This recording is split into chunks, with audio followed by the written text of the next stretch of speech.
now. So we're on episode, I think it was 25. No, wait, 26. I think it was Hmm. 26. And our topic is the best and worst of the last generation. So it was PS4, um, Xbox, was it Xbox One, right? Yeah. And then like Like technically Switch Switch, too. yeah. Hmm. Yeah.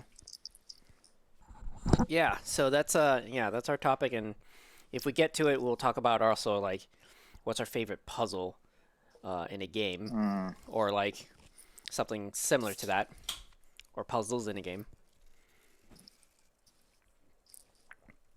Do we have any like just to like sort of as a mini topic or just to start it up? Like, is anybody playing anything interesting over the last week? Um, well, for me, I beat Demon Souls, so there's that. Oh yeah. But not aside from that, nothing different. I was mostly on a Taito kick because I watched ABGN's Taito Legends video, so I was Hmm. playing some old Taito arcade games that some of the ones that he recommended, basically, Hmm. and some of the ones he Hmm. didn't like so much. There is also like other topical news that's interesting, I would say. Um, One of which is like Nintendo and their cease and desist letter that they sent to a Smash Brother tournament, Smash Oh, I Melee didn't. tournament. I didn't hear about that. Yeah, so Yeah, the whole free melee thing because they were yeah, playing with the hack, right? yeah. So basically, so how the topic goes is that all right, we're in the COVID situation, and COVID is making it so that we can't go to tournaments and stuff like that, or like those type of events. And the thing about the Smash community is that because Nintendo has a really very strange way of dealing with online capabilities, um, Yeah. they pretty much the community thrives on live events, on people coming to the Right. thing. So the community leaders of Melee, especially since Melee is still a highly competitive um, game, and as small as it is, it's still fairly you know big in the sense that it's across the world. Like Yeah. like in people of all ages do it. And so anyways, so the community, some community leaders was able to make a type of mod, basically, uh, and others call it a hack, right? It's a hack mod, whatever you want to call it. One has a negative connotation to it, but yes, a mod is technically a hack. So they made a mod so that, and it's like a third party mod that makes it so that you can play Melee online, so that you can play your old school Melee uh, against other players, um, and still run a tournament. But Nintendo had recently sent a cease and desist letter to the tournament, one of the most recent tournaments, saying that basically the mod is illegally uh, like accessing the game Mm. because it's an emulation of the game, and people are getting quote unquote free copies of the game, right? And on top of that, it is their intellectual property that they are not allowed. We did not give them permission to do this. So, of course, the entire community, so many Melee fans and Smash Brothers, Nintendo fans, just all around. Um, they're they're boycotting, or not necessarily boycotting, but they're hashtagging free Melee, stuff like that. Protesting it. Yeah, Yeah. exactly. Yeah. So Free melee.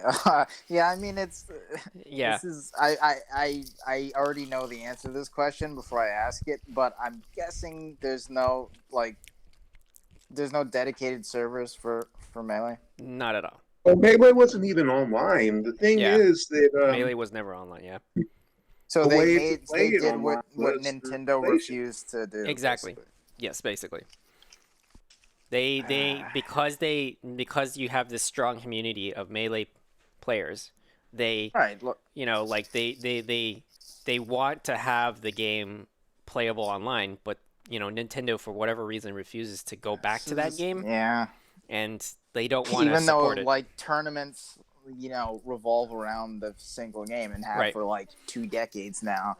Like this Yeah. is just another backwards decision by Nintendo, where it's just like just have dedicated, just have servers for it.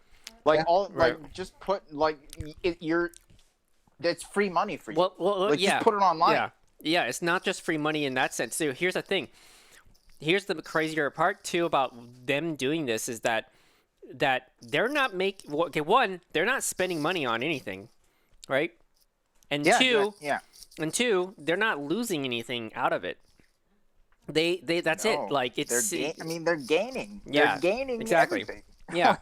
Like this mod You're is gaining made by other goodwill people. with your The fucking people. Yeah, exactly. You The could just put tournament, up a server and like Yeah. charge people for it to put it online. Like And- people would be happy to do it. right? Even if that That's wasn't why the they case, made the mod. yeah. Even if that wasn't the case, if they didn't make the server themselves, why can't they just let them do that? Just let them have it. Just let Right. them do it. Like Right. it's not hurting anybody.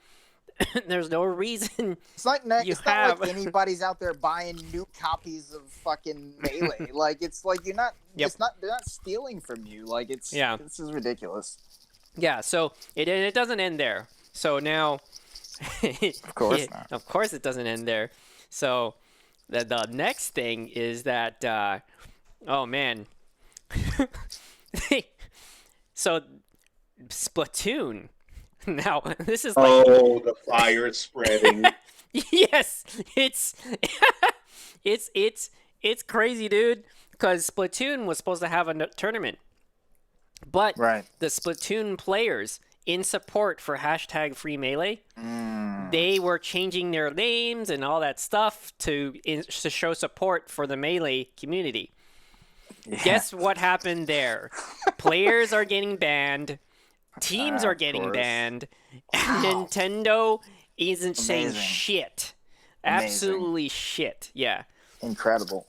And here's the thing too that's just also hypocritical is that the Melee players are now making statements. Like these are like there's like Leffen and like that he's a huge Melee player. Mewtwo King, huge Melee player. I mean, there's just like there's so much more. And like these are like no in the Melee community, the only the two I mentioned is not even the top like Right. the top, right? Like I mean they're the top.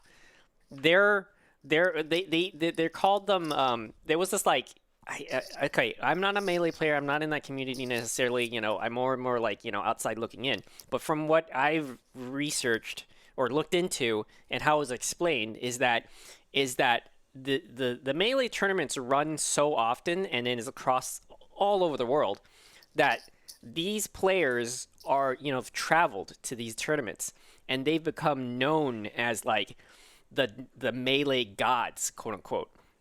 That these guys continuously wins their, fights and like, they're just the top. So, and it's like almost legend in the sense that you have in order to win, to win all of Melee, you have to beat the 5 Melee gods. Like you have to reach to Right. them and beat each one because they're both like they're all like significantly like the best players out there.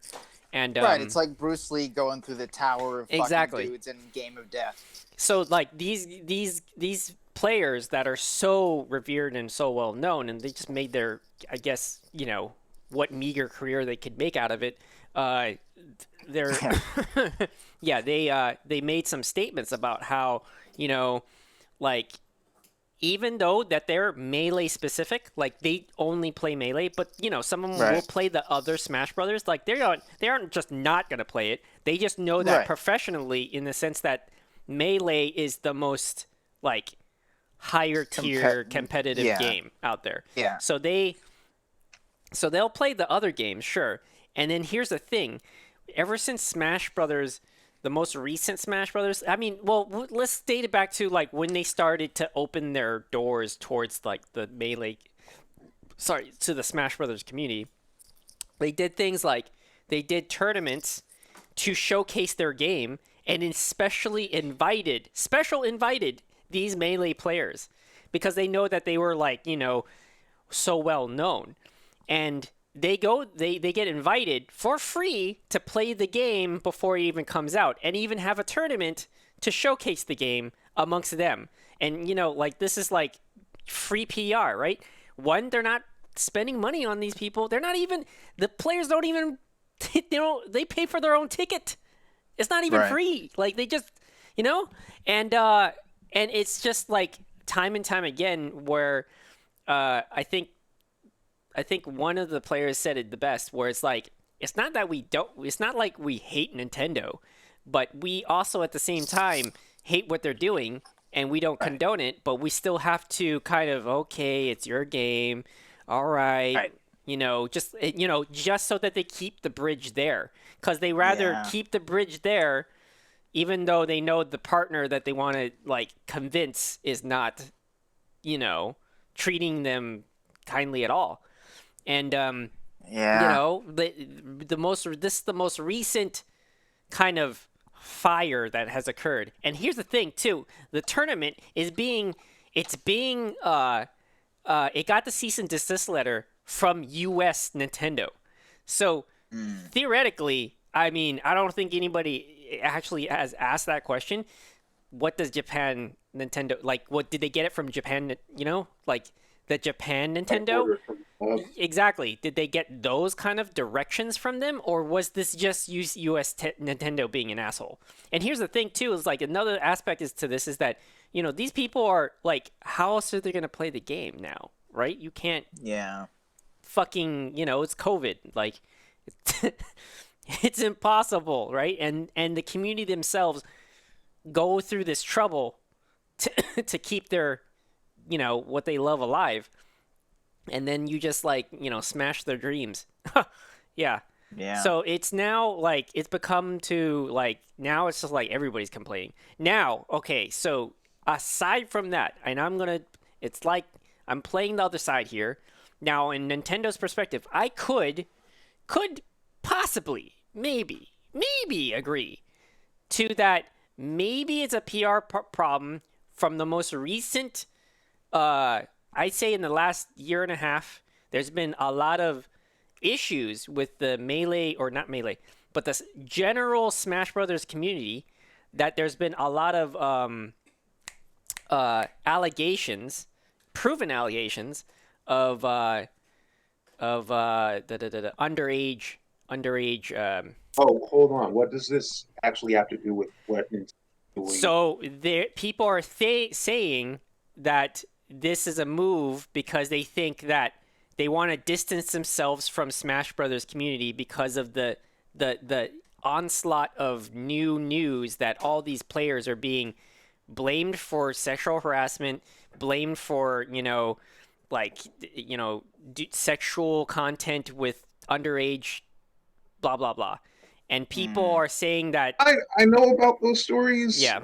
But I also have a lot to say about Oh, Smash that's not. I'm Brothers not. in general and I Nintendo. Yeah. I wouldn't say go that. ahead, just continue on. Continue on. Yeah. I'm not condoning those acts, nor am I saying that Nintendo specifically said yes. We're doing this because you guys are doing a poor job of what you're doing, or like you're not managing this, and then like our name is now connected to these problems. But they never said anything like that. They only say things as this is our IP, this is the mod and blah blah blah. But other people are thinking in terms of like maybe this is a Oh, bigger they're play. just filling in the gaps. Yeah, exactly. They're filling in the gaps to thinking, it's kind of strange that they're doing this now after zero for like a year ago or 5 months ago, I think. Actually, it's not a year ago. It's like 5 months, I think, that he got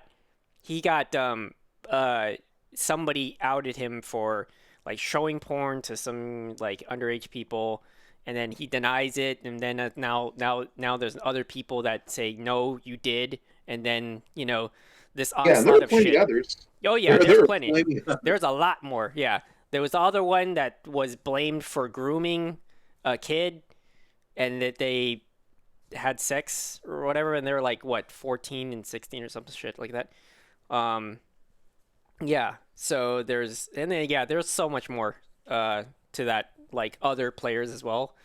But yeah, so basically the people are thinking that like maybe that also kind of accelerated their reasoning to kind of push to stop like any Smash Brothers tournaments that isn't officially Nintendo's tournaments. And plus also Mm. this could be a money power play too, because like they could be like, you know what? I'm gonna shut down every possible third party like tournament, and I'll just host my own damn, tournaments, and I'll get all the money. So that's another thing too. Right. That could be a future thing that they might be thinking about, which who knows, right? All we know at this point is that they've made these cease and desist letters for the tournaments that they were having, and then that they're basically outing anybody that's going to use that resource. And it's also to say that this is such a backwards thing from what they previously had stated, because Nintendo had stated that they're going to support the Smash Brothers community, and they're going to listen to them more. Ever since I think the most recent Smash Brothers came out, that they were trying to quote unquote involve themselves with, but now like the was like a lot of the tournament like uh, organizers, they're coming out saying, hey, now that we're on the subject, Nintendo actually doesn't do anything. They just come Yeah. around and just go like yes, no, and then like that's it. They don't put money down. They don't invest anything in there. They Right. don't they just say yes, no, and that's it. And it very lightly put any sort of like time into creating these things that they which is the Smash Brother community has put so much time into. So yeah, that's as far as I know in terms of all the you know going ons in terms of that most recent news, I suppose, which is interesting to me. Yeah, the way I have to see it is that the reason why there are people who say Smash is not a real fighting game is Nintendo doesn't do re-releases of Smash Bros. The only one that they did was the original. That was for Virtual Console. That's it. Never did a re-release of Melee. They never did a re-release of Brawl. They never did a re-release of the Wii U slash 3DS one. Every Smash Brothers game has been a successive title. So they don't go and do all these re-releases of old games That's for that surprising one too. exception. It's Yeah, surprising because because Nintendo is known for like re-releasing their games like on every single thing. So you're buying like Super Mario Brothers 16 times instead of them just yes, exactly. It doesn't matter how many times Mario gets re-released or re-revised.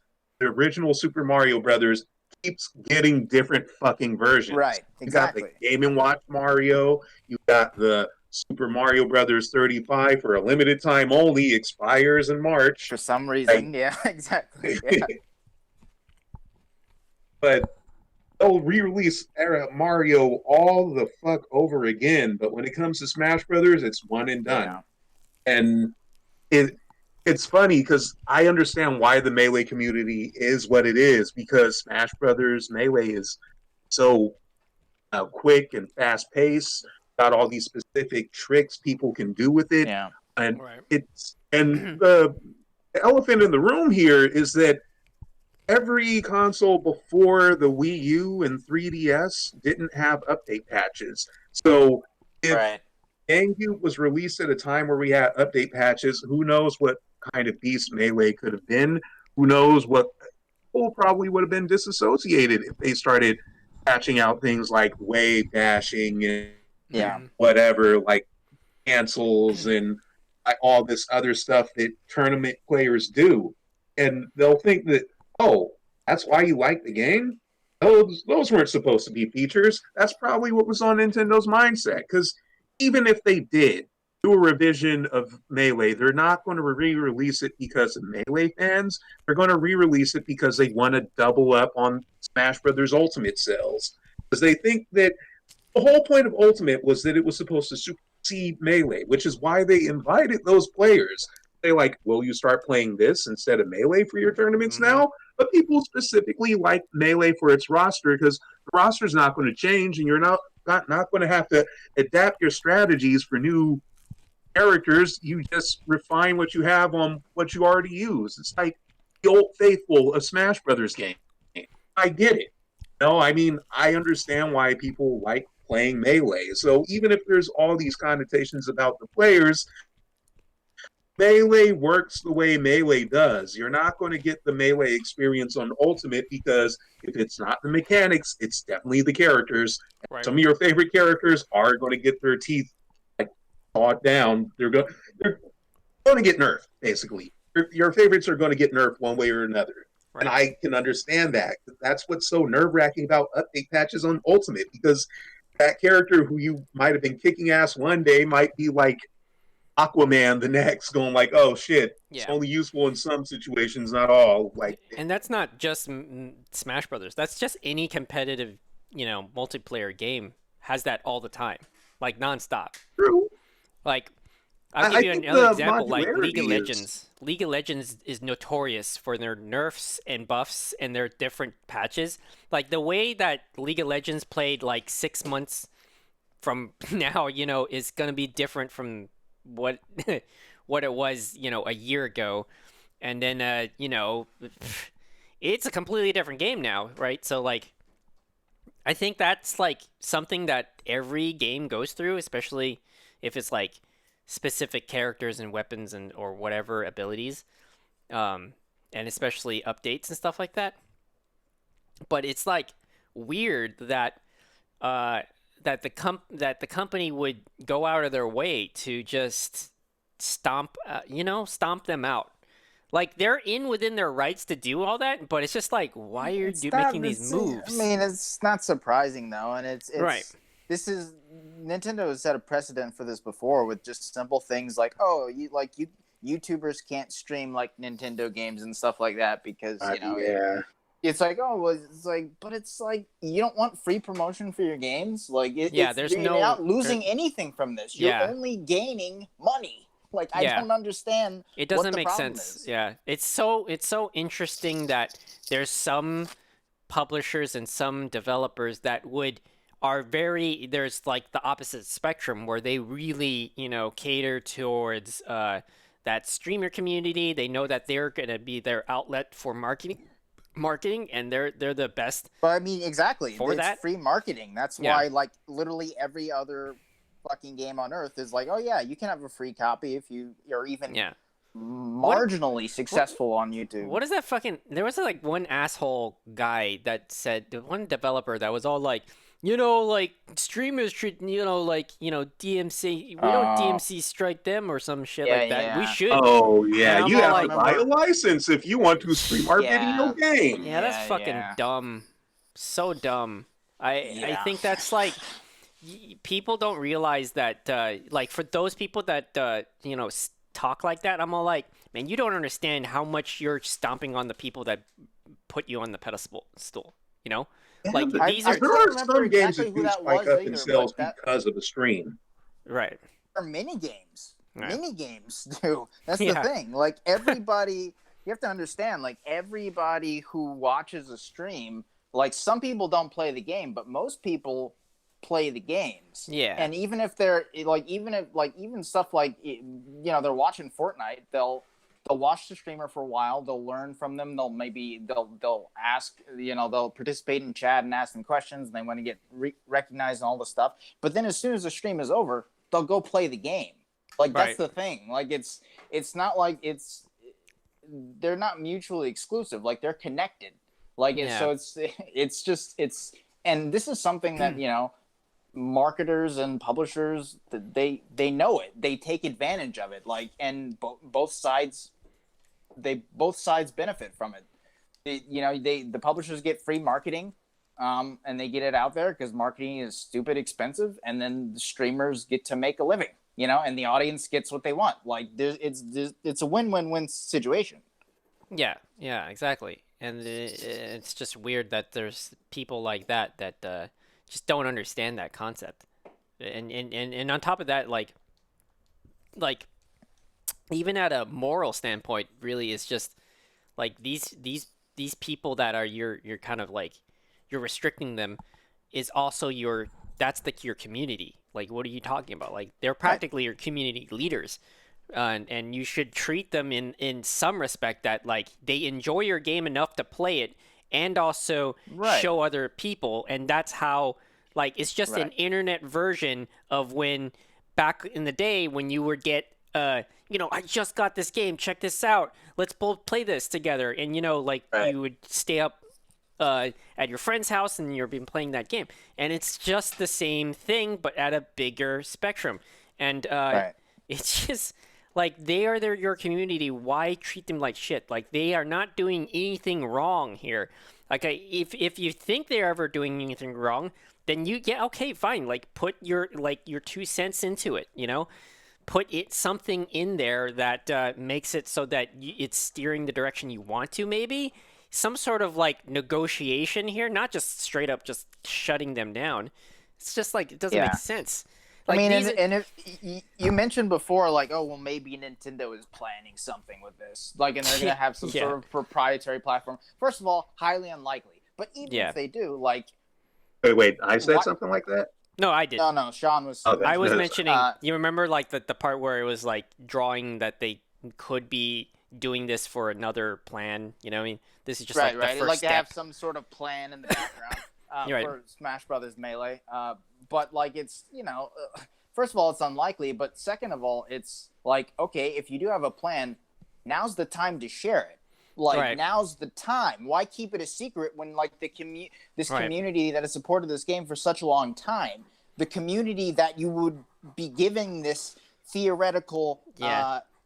platform to, or spent whatever sort of service millions to, of dollars. millions the of dollars, games, almost 2 decades playing the game. Like now's the time to announce that if you Right. did have something like that. Yeah, So it's just like, it's I can understand maybe this is some degree. They're also like, I don't want the Melee community to draw attention away from the new game. Then fucking make a mode in the new game that you have now in Smash Brothers Ultimate where it's like, hey, you like the classic Melee? We've Right. recreated it in this fucking game. In the game, and it I has think the they content did you something want. like that once before. Because you ever go to the online tournament modes? Sometimes they'll restrict what kind of characters you can use, and I think they did at least one where it was melee, not like melee mechanically, but just melee the roster. It's not quite the same thing. Yeah, it's not the quite. Pretty Yeah, sure I they see. wanted it I mean, to you work can just mechanically. bypass all of this though by exactly what you were saying, D. Was just like re-release the game Yeah. for current stuff, make it online, and problem solved. And guess what? You get millions and millions of dollars Yeah. for doing very Yeah, we little get work. money. Like, Yeah, and you know what? It's- And then why not? If you have these dedicated people, hire them, make them do it. Like they fuck would. it. I mean, They exactly. would be gladly, have a career that doing Making the exactly mods what for they've been free doing. now. You can Yeah. pay them pretty much nothing, and they'll love it. Like, Yes. it's, Right. like, Yeah, exactly. it's It just doesn't so make sense. perplexing. It so is. perplexing. It's just like they're shooting themselves in the foot. I don't know. It's just continually making weird decisions that are just Yeah. anti-consumer. Like, I don't get it. Yeah. It's such a strange It's thing. it is strange, and it's such a weird, just Nintendo specific ongoing issue that Yeah. like this comes up constantly. I mean, we talk about this sort of stuff all the time with their online infrastructure or their just their weird release schedules of like, oh, we're gonna have this, like you were saying, D, for a limited time, or we're gonna have the NES Classic, the SNES Classic, but only for a year. It's like, but you're not doing anything. It's not like you're literally. It's not like you're like recreating these consoles piece by piece. It's a box with a chip in it with all the games on it. That's all it is. Like Right. you're not doing anything. Like it's the simplest thing in the world, but yeah, it's just again, it's just like this is so much free money Yeah. at your feet here. Like Yeah. you're gonna pay basically nothing and get so much in return, but you refuse to do it for reasons that no one can understand, and you refuse to explain it. Yeah. So It's super bizarre. Yeah. again, this is just so Nintendo specific. You never see any other publisher or video game maker in the industry do this so consistently with these strange decisions that it's just like, I mean, most publishers obviously just unabashedly is like, oh, free money, sure, yeah. I mean, we'll milk the shit out of that to the point where it's Hmm. predatory. Like, yeah, Yeah, of course. yeah. Exactly. It's so odd. But yeah, yeah, ever since this news and stuff like that, and I'm not a Melee player. Like I'm not I don't go around and go into tournaments or anything like that or have much interest in doing that. But these are the kind of things that make me like, I start thinking about like, do I even play my Switch? What good game have they come out that isn't saying like, Right. okay, Smash Brothers, I play Ultimate, but like that was a letdown because the online is just horrendous. And then what else is there? There was another one. Oh yeah, so there's Zelda, which, hey, that looks great, is amazing and stuff. I still haven't played it through, and I'm thinking like, man, like Switch is just Talking about another. Breath of the Wild or the new one? Yeah, yeah, Breath of the Wild. Okay, Yeah, yeah, yeah. yeah. It was just like, I'm thinking like, man, it's making me think that, should this be the last time I ever get a Nintendo system? Because Mm. I don't know if I'm gonna be like convinced that they're gonna change in their ways of just operating. It Yeah, feels like they're always like two steps, or like one step forward and two steps back. Um, yeah. and just hearing them do this stuff and how I am unsurprised by this and how like even though everybody also is not surprised by this, Sure, yeah, but they're just fed up, like they've had it yeah. enough with it, the kind of thing, And then it's like I was thinking, yeah, I mean, should I keep giving them like oh, but they made Mario, or like, oh, they made all these great games back in the day. But that's the thing. It's like that was like a decade ago. So, like, And I you know can't. that they'll make another Mario game and another great one, another Zelda game, Yeah, another great and they're gonna Smash be Brothers, great. Mario Kart. Yeah, But like, it's like, but they're never. Is that enough? is Is it that worth it to stick with them with these, yeah? With these just befuddling business practices that fuck over their own player base? right, right, right. Yeah, it's exactly. It's just like it makes me think about. It just made me think about that, where it's just like I don't know. Yeah, comes to a certain point where I can't defend them no more. I Like I mean, this can't. is honestly, so we all remember the Wii U days and how it was a failure of a system. It sold like 13 or 14 million units, which is horrendous. And it was a lot of people were postulating like this is before the Switch came out and like just sold gangbusters and is still doing incredibly well. Hmm. People were postulating like because the Wii did so well and then the Wii U did so terribly, like they can come out with maybe one more console, but if it's not a complete Hmm. success, there's no way that their investors are going to stick around, and they're going to have to like market their art their IP to like, okay, we're going to have to just like maybe not make systems anymore, maybe just like put our IP on like sell like maybe market it out to like PlayStation and Xbox and like put Mario on those platforms, Zelda, all that stuff. And it was like, man, that would like I'm glad the Switch is a success, but that's an interesting alternate reality that I would like to see, where it's like, oh man, like what if they weren't making hardware at all anymore and they just focused Hmm. on their golden IP and put them like on the PlayStation Store, on the Xbox Store, like on fucking Stadia, on Steam, like, and just put their IP everywhere, like, because then it would be That's a like strange world to live in. I can't it's imagine. very strange. Yeah, I, it's I can't very imagine it either. weird. It's really weird, but it would be. I mean, still, again, they would be making hand over fist money, like Right. easily. But it's just, it's just very interesting, especially when like situations like this come up, because it's just like, would they be like because they're appropriately, I guess, obsessed with like containing their IP and like keeping it quote unquote safe. Mm-hmm. But like by doing all this weird shit. But at the same time, it's like maybe they would loosen up a little bit if they like had, I don't know, if they didn't have stakes in the hardware game as well, and they were just kind of like almost humbled by like, okay, our hardware is failing, like we have to just rely totally on our software. And Mm. in that scenario, it would be like, okay, if we have to rely totally on our Would software, they then we got to then make our software available to everybody. In right? a situation like this, it would be like, okay, maybe they'd be like, okay, you know what? Like, let's Maybe they just make support some these guys. a lot more Like, we're not games, losing money. We're right? not doing anything. Like, we're not losing money. We're not. This community has been around forever, and they love our software. Maybe like, let's just leave them alone. Like, I wonder if we were in that alternate reality, would that be the case? And would these weird business practices still be happening? Around, right? Yeah.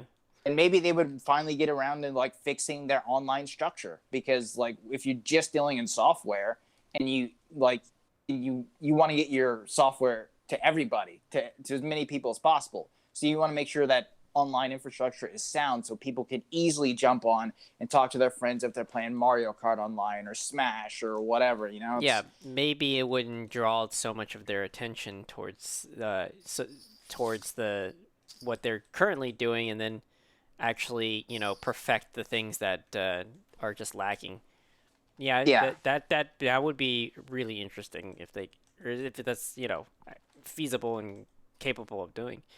But because yeah. it's something that the idea of like your IP being everywhere is something that a lot of people have, again, for a long time theorized that Microsoft will eventually do, and like just put their shit just everywhere, put their games on every platform, and they are already doing it. Like all their stuff, none of their stuff is exclusive anymore. It hasn't been for years. It's everything that's on Xbox comes to PC, and like they've bought up Bethesda, and there's no way they'll leave again free money on the table by not putting that on PlayStation as well. They'll just they'll just charge Sony, and then take a bigger cut. But like it's it's smart because Microsoft has, and again, this is not, I mean, Microsoft was talking about doing this for like years ago too. Hmm. Like they were going to put the Orange Box collection, if you guys remember that. They were going to put that they were going to put that they put that on PlayStation, I think, but then they were going to put the Master Chief collection on PlayStation. There were negotiations years ago to put that on PlayStation, and that deal fell through. But Hmm. I think like eventually, I'm pretty sure like within the next 5 years, it's pretty likely that we'll see Microsoft software just on every platform, and it's smart. Like Microsoft, I think, is the smartest company in terms of these big, game publishers, like, and game manufacturers, that they know how to play the long game, and they kind of know how to sort of see the big picture. Mm. And we've obviously we're talking about Nintendo, but Sony is similar in sort of sometimes in their just odd business practices, with the whole like crossplay thing and how they were so against it for such a long time about like allowing these games to be crossplay, like, and like just be Microsoft was like, yeah, let's do it. And obviously it was already on PC with things like Fortnite, and with things like even Apex or Rocket League, where for such a long time they were just like, no, we're not going to do crossplay, we refuse. And every time anyone would ask them, they'd be like, well, I mean, why? And they'd be like, well, they would give some bullshit answer that Yeah. made no sense, and there'd be a million articles written on this, and they would just do nothing.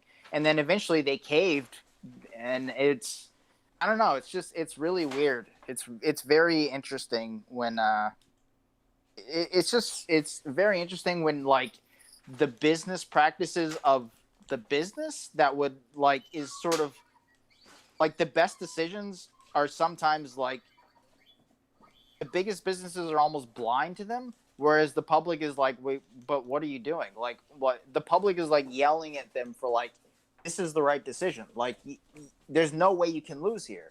There's no way you can lose. But the business is like, nah, I don't think so. Like, You're and like, it's nah, just, you're but there's no wrong. plan there. There's no plan, Yeah. at least, but in any plan that you could conceivably come up with, like, oh, what are they talking about in the boardrooms and those high up business, meetings and stuff, and it's just like, there's no way that, like, even the most entry level businessman couldn't see the opportunities that you're just missing here. Um, so yeah, I don't know. It's just it's odd. It's odd sometimes where it's just like I don't I don't understand like what you guys are doing. It's just it's a weird time. It is a weird time. It is indeed. Um, so yeah, so the yeah, so to the topic of that. So I guess we're done with that topic, right? Anybody else have anything to say about it? About like Nintendo and its No. weird stuff, weird I mean, decisions. again, I think it's mostly about money because Mm-hmm. the current president of Nintendo, he does seem more business focused, and he doesn't seem to have that kind of nuance to say like, "Hey, let the fans do what they want." Yeah, Because he's Bowser you for a gotta reason. understand, Iwata Oh yeah, dying that's right. isn't just a figurehead dying; So it's weird. the soul dying as well. He was a hobbyist himself when he climbed, Right. and he understood Yeah. the hacker and programmer more than anyone else. So he wasn't just Right. someone in a suit; he was someone who understood games. Now, I'm not saying that Furukawa does not understand games, but he understands them mostly as a business. And he's all Right. about making sure that Nintendo makes its profit margins and is not in the hole like it was with Wii U ever again. Now, there's nothing wrong with not wanting to have another Wii U happen. However, you can't be so afraid of loss that everything that looks like it's not going to make you money is going to hurt you. But again, That's like, this why is I the don't like perfect this whole free opportunity. melee thing.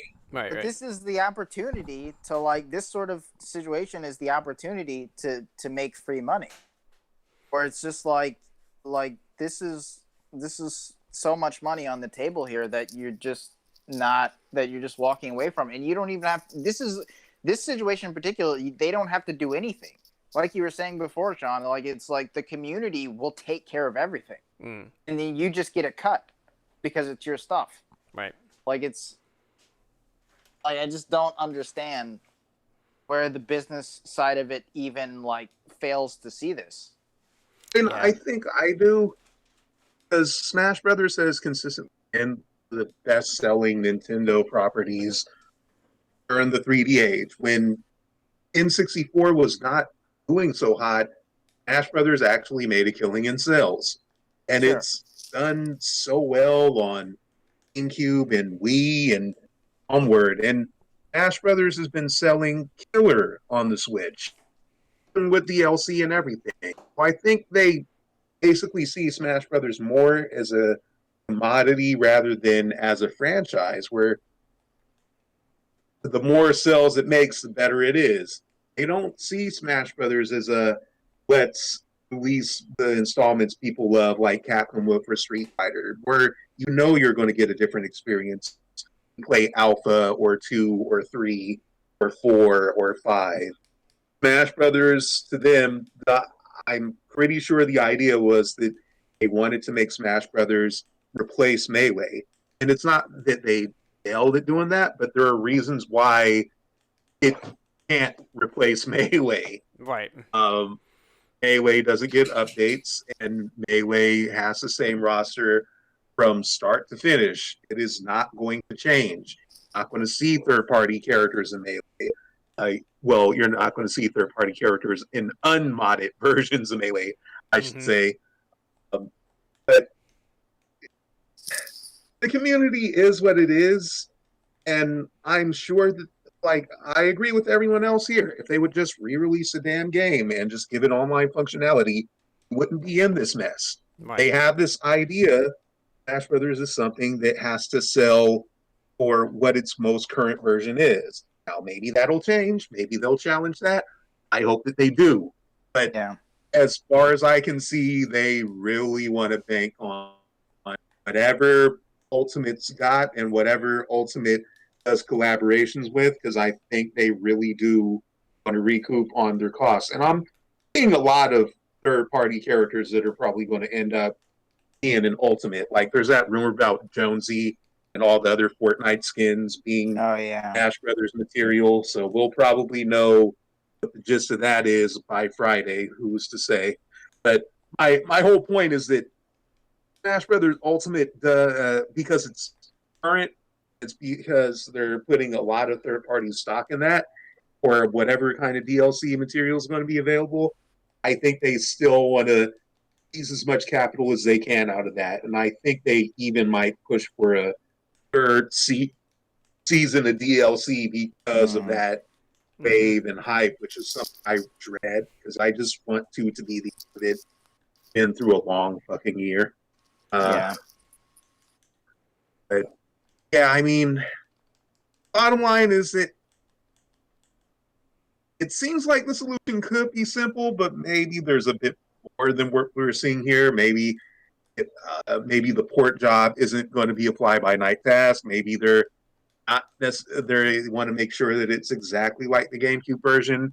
Maybe they're going to have some kind of design philosophy on whether Ultimate should just take the seat, or if they should do a separate version of Melee with its own servers, or if they're like, hey, what if Melee had this and that? It's like, I'm terrified of what they might change on Melee, which may not satiate the crowd for Melee, more than I am about being optimistic about them just porting it and shutting the fuck up. Yeah. Right, right. All right. Well, let's see. So yeah, back to the well, let's see. Original topic was best and worst of last generation. Um, I'd say hard. I mean, it was actually pretty. It's pretty hard for me to say what's the best and worst. Uh, I'd say I could. I mean, the worst for me, I think, would be probably Destiny. I guess. I don't know. That was Yeah, like that's my pick as well. I think that's like my like only worst game actually. that's like that one. Like it was just it's one of those situations of like it was like had a interesting concept and a good idea in the beginning, but it was all just poorly executed, or rather, just there was nothing to be executed.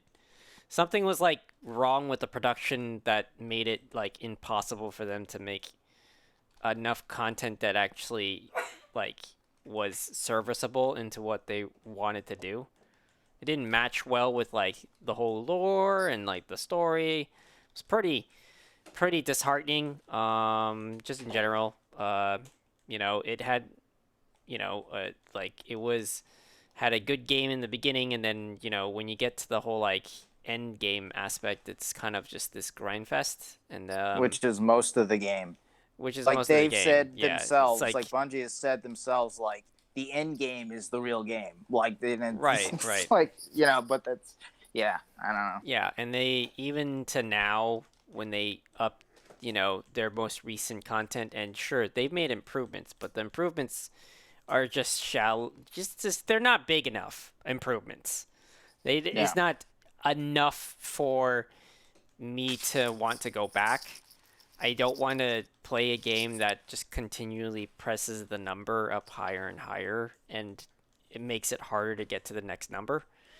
yeah, Um, and then like then the exact opposite is like I'm playing Borderlands, and that like is more fun because it doesn't feel like I have to like force myself to grind yeah. uncontrollably to for the RNG to grant me the thing that I want. Like I could just look up, oh, I like this gun. Okay, who's the boss that I need to go to defeat? All right, let's play that.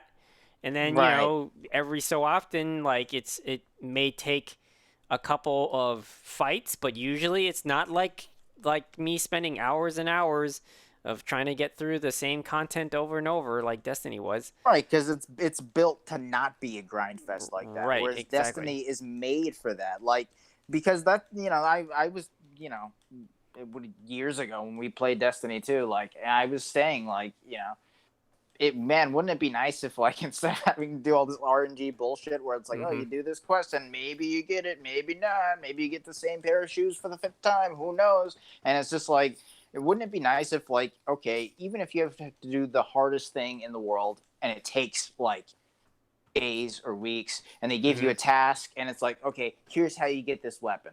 You want this weapon? Here's how you get it. You're gonna have to go through fucking hell to do it. It's gonna be tough as hell, but here's how you get it.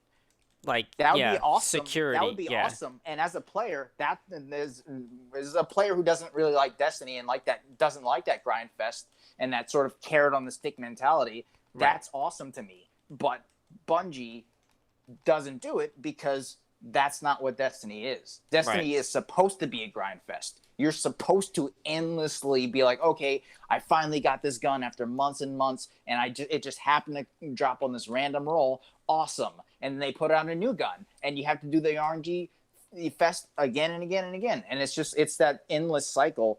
And again, it's just like, that's not what I want, but a lot of people enjoy that grind fest, and And that's another confusing that's thing. what the game is.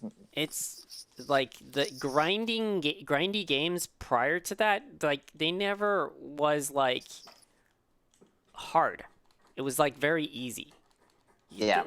Like it was like, I mean, maybe the moment was hard, but you do it once and you're done. You don't have to like play it 50 bajillion times.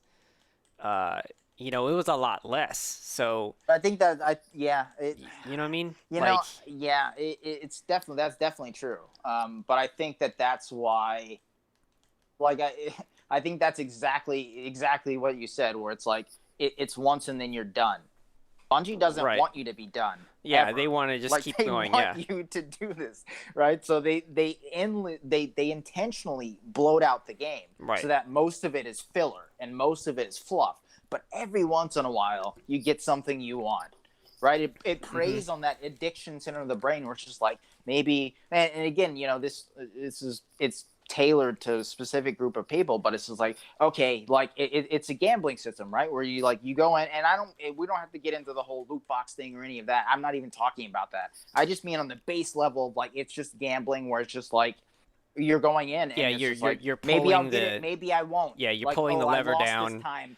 Yeah. I lost this time, but they gave me some new points, so I'll jump back in and try it again. Oh, I lost again, but you know what? I got some nightfall points or whatever, and I'll fucking try this. And it's just like, it's just this endless loop. It's an endless loop of, and it's not even very good or well made or anything. And it's, yeah, I mean, you keep going, because I have a lot to talk about this when I get to the same game. I chose the same game for my worst. Yeah. That, because, like, honestly, instinctively, it just goes straight to Destiny, where it's just like, it was definitely like, that was definitely the worst experience in terms of last generation. My best experience, which is ironically, the thing that I think about is, like, I think about things like Metal Gear and, like, I'm not gonna say Death Stranding necessarily, because I think that's, like, still, like, a hard thing to kind of quantify in if it's a good game or not. Like, I'm still not completely sold. Even if you like it, it's not necessarily your like pick of the generation. It's definitely up there in terms of just like because I'm thinking more like, would I pick up the game again and play it through? And right. I actually might have to, like, give it to, like, Bloodborne, just because if they came out with more content, I would 100% go back to it, even though it's like the game was frustrating, sure, but not nearly as frustrating as just succeeding. So, like, succeeding was pretty cool, and I love all the weapons, and it just made me want to keep playing the game just to get all the weapons and then, like, see all the ways I could use those things, and that was, like, really fun. And then the environment was really fun, because you got to see these really weird characters and really weird NPCs. and piece together like Yeah. a story behind each one. So that might be one of my best, but I mean I can't really give any one game my like the best game I've played in the previous generation. I, in the one that we're basically tapering off of. Um, like I mean, Metal Gear. That was I love that game. That was like endless hours of me just kind of like checking out all the different things. But I don't know if I can say that either because I feel like to some level, like as much as that is an achievement of just the story and then like the technology and what they did for that game. I don't know. I can't even feel like I can't even say necessarily that was a strong Metal Gear game either, because like I felt like Right. in the Yeah, for end, sure. yeah, I felt like in the end, I'm all like, in the end, what was the point of this game? Yeah. I couldn't like put my finger on was this even necessary? I Right. definitely give it that as a really good the best example of a good was it swan song for Song. Yeah. yeah for Metal Gear. It's like okay, this is like this is it. Like we're not coming back to this no more. Like we're done. Um, it's Yeah, it is. it It is in one sense for sure. yeah Like it is just because, like like it is. It's a great game, and it's by far, it has the best gameplay loop, and it has all these little cool things like playing the cassettes, and as you're doing the '80s cassettes as you're doing the combat, and the environment's really cool and all that. But it's also, and the gameplay, the combat in that game is exquisite. Like it's better than it's ever been in any Metal Gear mm-hmm. game. Like it's awesome. They just overhauled it completely, and it's incredible. And that's kind of the combat and the gameplay and like Fultoning, like anything off the ground and all Yeah, that stuff, like that's the meat of the game. But like for unfortunately, like as a swan song, the other side of it is that it's not that great in term yeah, exactly what you said as a Metal Gear game. yeah, As a game that you play, it's really great. But yeah, as a Metal Gear game, and as someone, especially if you've been with the series, like, and you love it for the story and stuff and the characters, you get very little out of the game from that. Like yeah. the games, It's like very the characters strange. aren't great, and there's even like they brought in Kiefer Sutherland, which whether you love it or you hate it, to play Snake. They brought him in, but then it's just like, I mean, Snake barely says anything in the game. Mm. Like most of his conversations are on tapes. Like, and even that's like it's very very sparse. And then like you go to the point where it's just like the game's even not even finished. Like the Right. story literally just it's not done. Like Konami stopped funding it before it could be fucking finished. Right. So you have all this concept art and like stuff of like this island and stuff that you go Yeah, to in the final act of the game yeah, and fight Liquid, and they he has the Metal they Gear. actually show that too in the end of the and that's actually extra content. If you watch Yeah, the one of the special, I think it was one of the special editions where they showed the rough cut of like what the story was going to be about and yeah, what the gameplay would have what would it would have been if it wasn't for the fact that they just were just cutting ties. It's yeah, such a freaking weird thing because like you didn't get more about Metal Gear to me about the whole Metal Gear story. Like it didn't add yeah. something necessary. No, no. It definitely it only added necessary like if you played Metal Gear Peace Walker and stuff like that. Okay, you Right. might get something out of it, right? Like there is a bit there's this like really kind of nice through line of story between that, but just that. It's not even like the entire through line of like Solid Snake, Liquid Snake, and all that stuff. It's just kind of Yeah, that's just this one was like very on the side, and right. you I think to some degree you get more out of it when you do play Peace Walker and then the other thing, whatever the hell that was, The portable Ground Zeroes. something like that, Oh, Ground Zeroes or portable. Portable Ops or something like that. I don't know. But yeah, there You was mean Ground the Zeroes though. prologue thing, I'm talking about uh, the portable or the one on the PSP PS? game. Yeah, that one was Oh, like because the Metal Gear 5 was actually more, if anything, it isn't a 5. It's like all it is Yeah. Metal Gear Peace Walker 2 or Well, yeah, Metal that's Gear that's the funny thing Ops because Peace Part Walker 2. was originally supposed to be the proper 5. Ah, yeah, yeah, okay. And So it that makes does sense. feel like the more proper 5 too, in terms of Mm, it just being a more traditional Metal Gear that takes the story further, right, takes Big Boss's story further, and we sort of get to see his origins and all of that, the origins of like Outer Haven and stuff. right. But yeah, I mean, let's see what else is there. It's and you know this last generation felt like a lot of games though. Like it felt Oh like yeah, Last of Us was also huge. I think like Last of Us Part 2 was big. Another note to say that like damn like a game can do that to you kind of yeah. thing, make you feel that kind of emotions. Like who can say that a game actively wanted you to like hate this character? You know, Hmm. like it's like you may not like that feeling that it gave you, but that was the point. Like the point was is to make you feel like that, and that you can't say any game can risk such a thing. You know, some Right. most other games are like, nah, this is a bad business decision if you make everybody hate Yeah. this. Like everybody's just gonna hate you and hate the game, and you know, there's a good amount of people that do feel that way, and you know, hey, they that was the point. You were supposed Right. to hate that character You were at supposed to hate the first, you know. character and have her do the most unimaginably horrible thing to the Hmm. character that you loved from the first one, that you played as for all these hours. And then you were supposed to take a 180, play as her for half the game, and love her at the end. Like, Right. that's a fucking hell of a feat.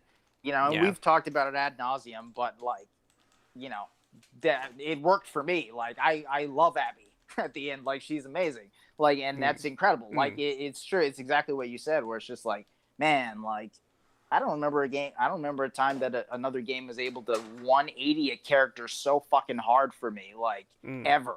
Like, it's just like it really does go from one end of the spectrum to the other. Yeah. It's Yeah. pretty crazy. It is pretty nuts. What? Let's see. What other game? Like. Yeah, I don't know. What other games are, during the generation? Uh, I mean, I could say Borderlands, but not really. I wouldn't say that's like the best, but it certainly is like better than the worst of it. Uh,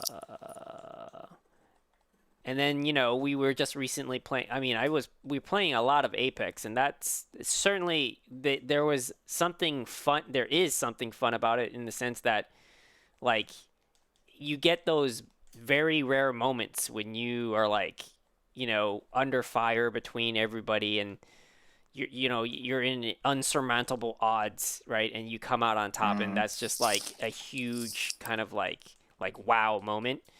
And you know, I think that's what keeps me wanting to play it. But at the same time, we just got through some games today when we're all like, "Oh man, I'm feeling really exhausted from this game." You know, it's just yeah. it's not how it used to be, where uh, it was fun, you know, just to play. But Right. yeah, you know, I have to give honorable mentions to the fact that, you know, been playing it for such a long time. And yes, we did play a lot of Fortnite, and you know, in the beginning, that was like, man, that's such a creative way of making a game work with the whole building aspect and stuff like that. So Yeah. I will say that we did dive into these things, but I can't say that Sure. they were like the best games, and they're definitely not. You know, it was just tapping into something that no one had tapped into for a while, or they tapped into something that for a long time has been since forgotten, of like, you know, what makes a game fun, and you know how to make it, you know, creative in the sense that it you know, Fortnite was creative with the building.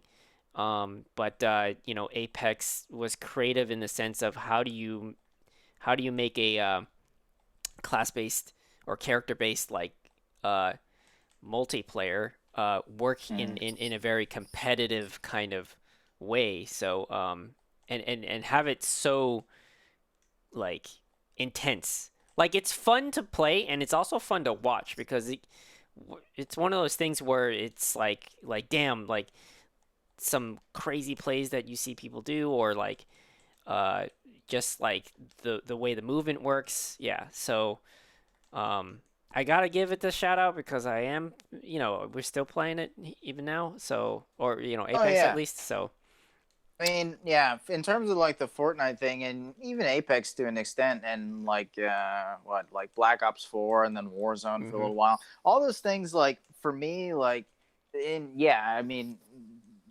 we definitely dive deep into them, but like for me, I think the thing was like especially with Fortnite since that was my first battle royale game, like it was about the novelty of the battle royale. Like I had mm, never played a battle royale before that.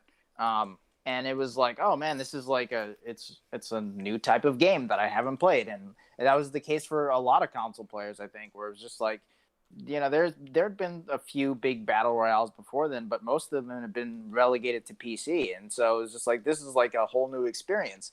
But like, I mean, we've talked about this before with Apex and stuff, where it's like, man, this is great, but at the same time, it's a battle royale is like it's one mode. Like it's like yeah. it's almost like making it's making an entire game out of one mode that like a traditional multiplayer would just be relegated to one mode, and then you would switch to team deathmatch or you'd switch to hardpoint or sabotage or whatever. Like it would just be like it's just like playing the same mode of something again and again and again. It's like playing Call of Duty, like traditional Call of Duty, not Warzone, but you only can play like sabotage mode or like search and destroy, and that's the whole game. Like, and it's like I don't know, the novelty of it is kind of worn off for me. Like, I still enjoy Apex; it's still fun, but like we've been saying, like as we've talked to like Alex and Carlos when we play Apex, like it's I would, given Apex Legends or Titanfall 3, if I had to choose one, I'd choose Titanfall 3 every time. Like hmm I want a different experience at this point. Yeah, Cuz yeah. it's cuz the multiplayer landscape is very different. It has been very different in the PS4 Xbox One era than it was in the previous era where you had I felt like you had more variety of just different multiplayer games that you can play, and there's still a variety there. You can play like Siege, or you can play something like Borderlands, or Apex, but it's I don't know, like it feels like the battle royale definitely is sort of reigning supreme at this point, and it's I don't know, I guess the luster is sort of worn off for Right, me, right. and we get very few like really high quality traditional multiplayer games anymore. hmm Yeah, because it's not the most popular thing at the moment. Right. But yeah, I can't really like. It's hard to give one game like or a couple games like the top five even. It's just I think this generation has been the most activity when it comes to good games, honestly. Because there's a lot of Mm. good games out there, and I haven't even had a chance to play all of them either. So, Yeah.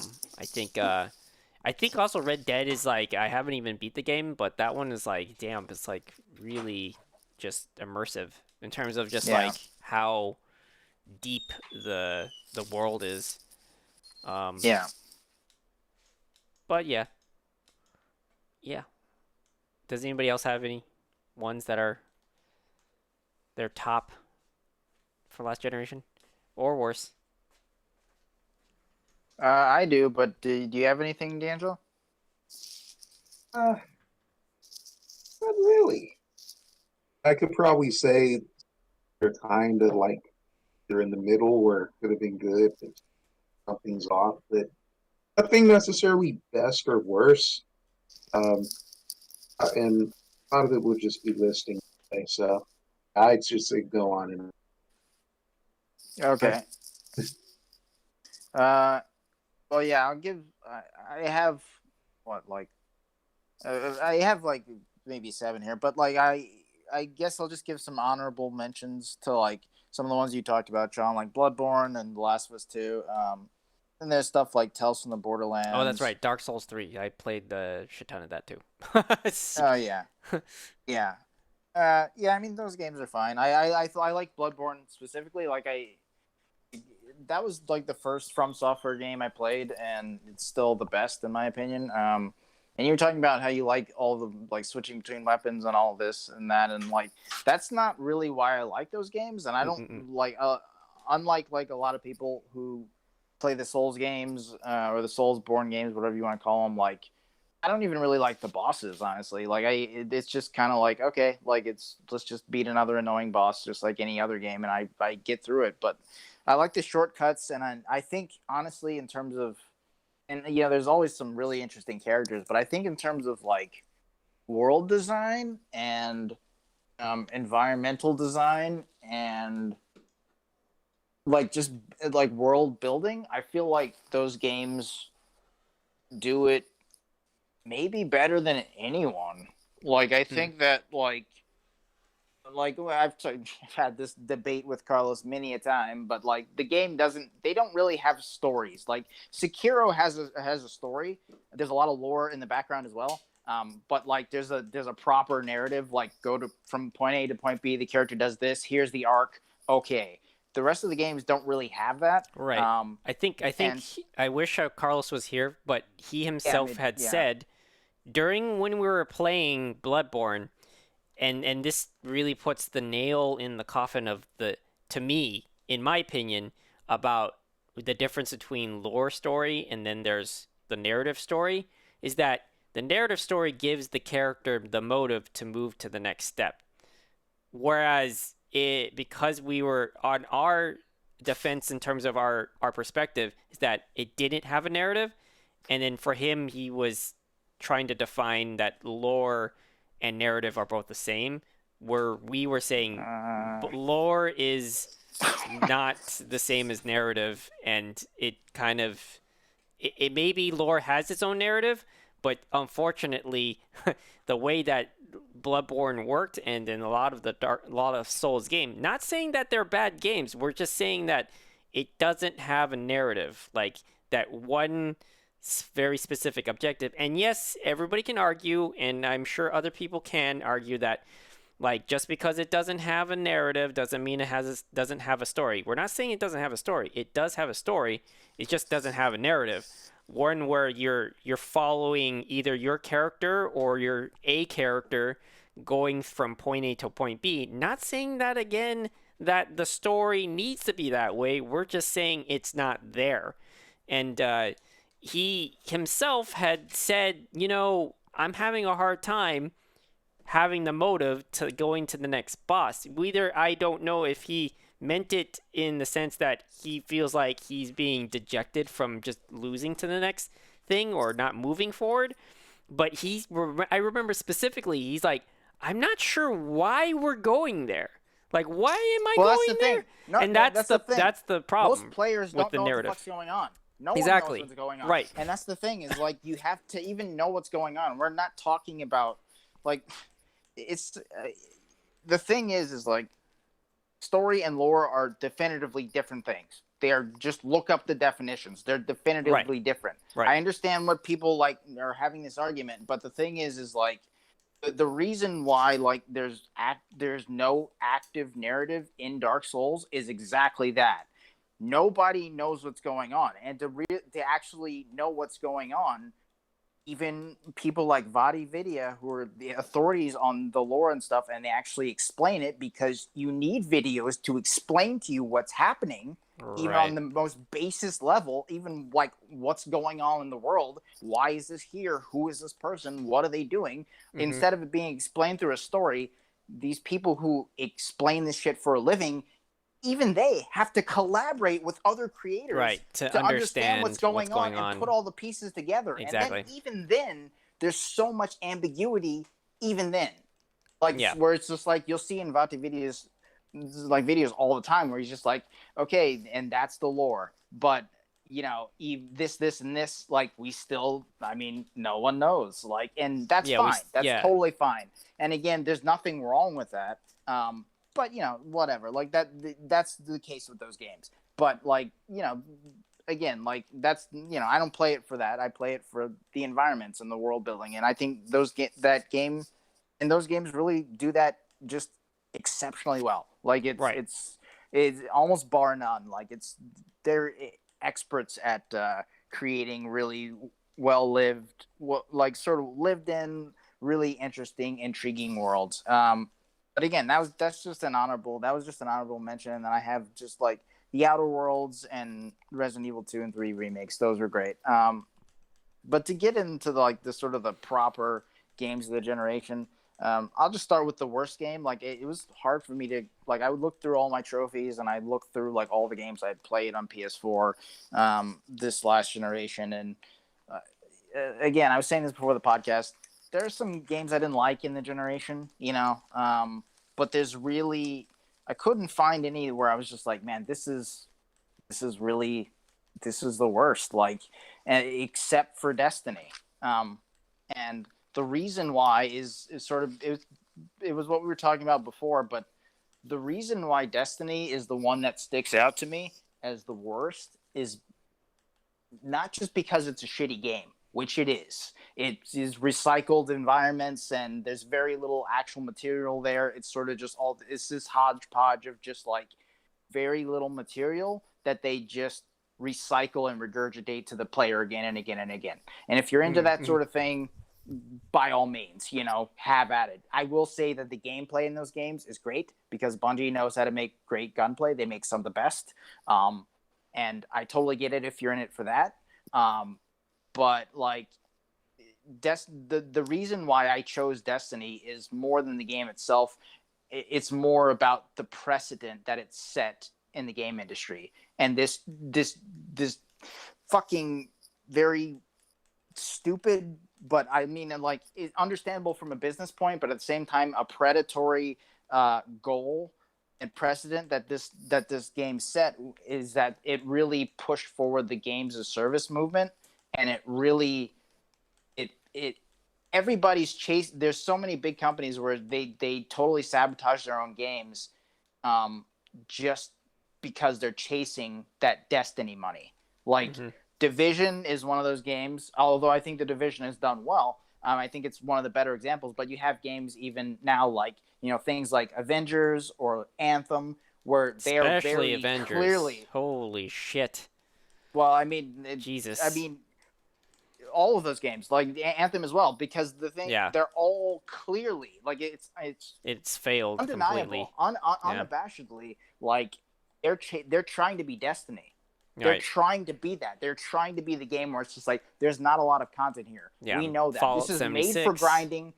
Yeah, that's another one. And this is made for grinding. This is not made for like much Mm-hmm. more than that. And we want you to buy loot boxes, and we want you to buy the costume for the Hulk and all this bullshit. Yeah, And we're yeah. gonna have You know, a battle season pass for pass every and blah single blah blah. character and all this bullshit. And it's just like Mm-hmm. they're chasing Destiny money, but no one, for some reason, no one has really been able to replicate Destiny like Destiny, and it doesn't. It's such an odd thing because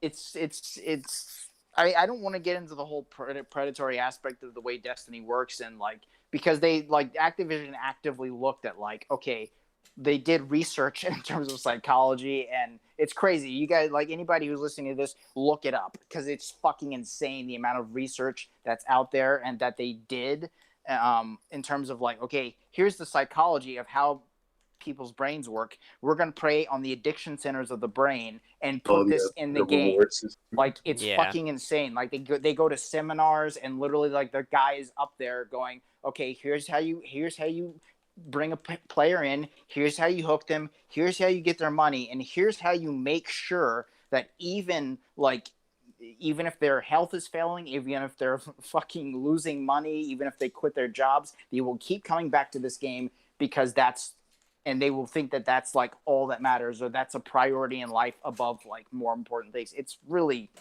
pretty gross, honestly, when you get into it. But it's Destiny set this precedent in this industry that people are still chasing, and that's why. And it's I think it's bad in a lot of different ways. like the things I said, but also just from a gameplay, like just as a game, like the fact that people are chasing, that they're actively trying to like be worst games so that they can get more money out of people is like obviously it's the antithesis of what you want in the Mm. game industry. Like you want people to strive to make great games and to make better games and all these things, and these games that chase that destiny dragon are just like we want to artificially bloat the game. Like even something like the Assassin's Creed games in recent years have been like I really liked Origins and I really loved Odyssey, but I've been playing Valhalla as well, and I had to stop because it's just the bloat is there. The bloat is fucking there. Like Ah, it is the same mission recycled again and again and again, and it just draws it out for 90 hours. And I had to look it up because I got like 35 hours into the game, and I'm like, this is like with Odyssey, the world was so intriguing and the missions were so intriguing. I never felt that bloat that a lot of people have felt, but like with this one, I really feel it. Where it's just like this is just the same mission again and again and again. And if you look it up, like I was like, okay, how much longer is this game gonna take? Because like Assassin's Creed classically have their games have like this 9 chapter structure, and it's so you know how far you're going to be in the game. And I'm like on chapter 3 after 35 hours. I'm like, how much more of this is there? And it's just like oof. the average Holy time shit. to beat that game. We're just literally talking about beelining through the story, like not even doing any of the exploration or open world shit, is 60 to 90 hours. Wow. Oh, And Damn. so we're talking about a Red Dead Redemption 2 length campaign, which is the longest campaign I've ever played in my life. But that was quality there. Right. You had the like, and that just might So as well you're like, just segue yeah. So like, so segue into that. basically, okay. So if I were to put this into any kind of metaphor, it's like you have a handcraft. Red Dead Redemption is like these handcrafted olden whatever the fuck material or something, versus you have Valhalla, which is like, slapped together and it's just kind of basic wood, but it's being sold at the same premium price. Sure. Like and like you can even put it like you can Jeez. put it like this. Red Dead Redemption is the best burger you've ever had. It is a burger that maybe costs $15 or something, and it's absurdly expensive. But it is made with fresh. It's made fresh, and it's made, or maybe not Handcrafted. fresh. Maybe it's not. Maybe it's not even fresh. Maybe it's just insanely good, right? And then you have a McDonald's burger, which you get when you're drunk because it's McDonald's, and that's where people Right. go, right? And that's what it is. And that's the thing is, it's like If Ubisoft Carlos was even, here, now I want a burger. Just kidding. well, I mean, that's the thing is that like Oh Ubisoft, man. like I think it started with Odyssey, but like they intentionally come in and they're like, okay, during the development process, they're like, okay, here's the game, it's done. Now, how do we make it 50 hours more so that people keep playing the fucking game? And it's like, oh well, okay, but the developers are like, but this messes up the game, this messes up the pace, and it's like, well, it doesn't matter, just keep them playing. And then Oh boy. but it's specifically like it sort of ties into that Destiny thing where it's just like it's made so that you grind, but this is different where Right. it's like it's made so that you do notice the grind, so that you're like, oh man, this is taking a long time, man, I wish there was something that make this grind go by faster. Oh, Ubisoft just put out this thing that makes you grind 10 times faster. Oh Okay, I'll buy that. no. Fuck. Right, and that's exactly what happened with Odyssey, God where it was damn. like that's exactly what So they happened. did And so with the people were buying this yeah. $10 thing that Oh would make no. them gain XP faster. So And they it was like, they oh so man, they this did a really cuts down Capcom on the thing. grind. Have you noticed that Yeah, Capcom did yeah. that? They did that for fucking Devil May Cry. It was stupid. Oh yeah. You buy to unlock the content in the game instead of beating the game to get the content. Oh man, wow. It's actually in the story. It's there, and I'm all like, does anybody not notice this? I'm like doing the John Travolta thing, the meme. I'm all like, does anybody not notice this? It's Yeah. they're selling to unlock things. It's like Yeah. taking the Game Genie and fucking put it in the PlayStation Store. Yeah. I was flabbergasted because I was like, man, this could easily be like a trick too. Because like, what if you had a consumer that was just kind of pretty dumb about reading stuff? And I mean, let's just say they're not dumb. Maybe they're just like they're too much in a rush of trying to buy all the DLC. Oh, I'm gonna buy this DLC, buy this DLC, and lo and behold, it turns out it's already in the game, and you just Well, I essentially mean, yeah. advanced yourself. Like, oh god, I mean, and the companies expect that. They right? expect you to be very complacent about it. I mean, Yeah. that's why subscription services work. It's not because people love having a subscription for years and years and years. It's because they pay for it for $15. They pay for $15 once. They put it on their card, and then they forget to fucking Right. cancel it, and then they just keep getting charged So without even realizing it. I'm glad you bring this up, and we're kind of might be going a little bit off the topic, but then like it reminds me when we brought up that one of the topics we want to talk about was you know the pay for service, what was it called, games of Games services, of service. Yeah. because I remember so let's see, I was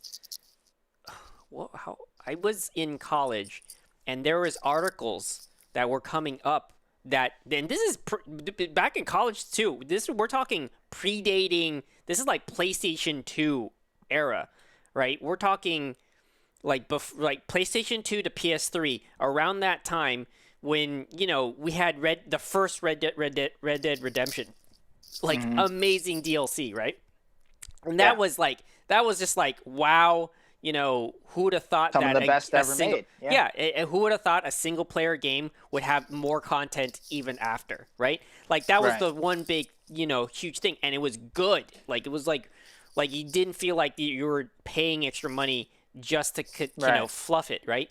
So this is around the time when Team Fortress 2 was gaining in popularity, and they had the whole like you get to buy, weapons and stuff like that, and then they had their own market where you get to in-game currency, blah blah blah, and you get to trade it to other players. And they had like premium like items that you could get in there that you could only get in certain events. So this is around the time when microtransactions were becoming more of a thing and DLCs was becoming more of a thing.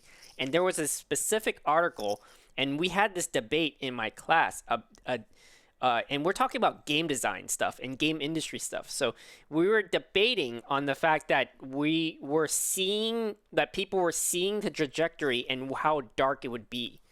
And literally, now that we're here at the Destiny time, this is exactly the conversation we were talking about. We were saying that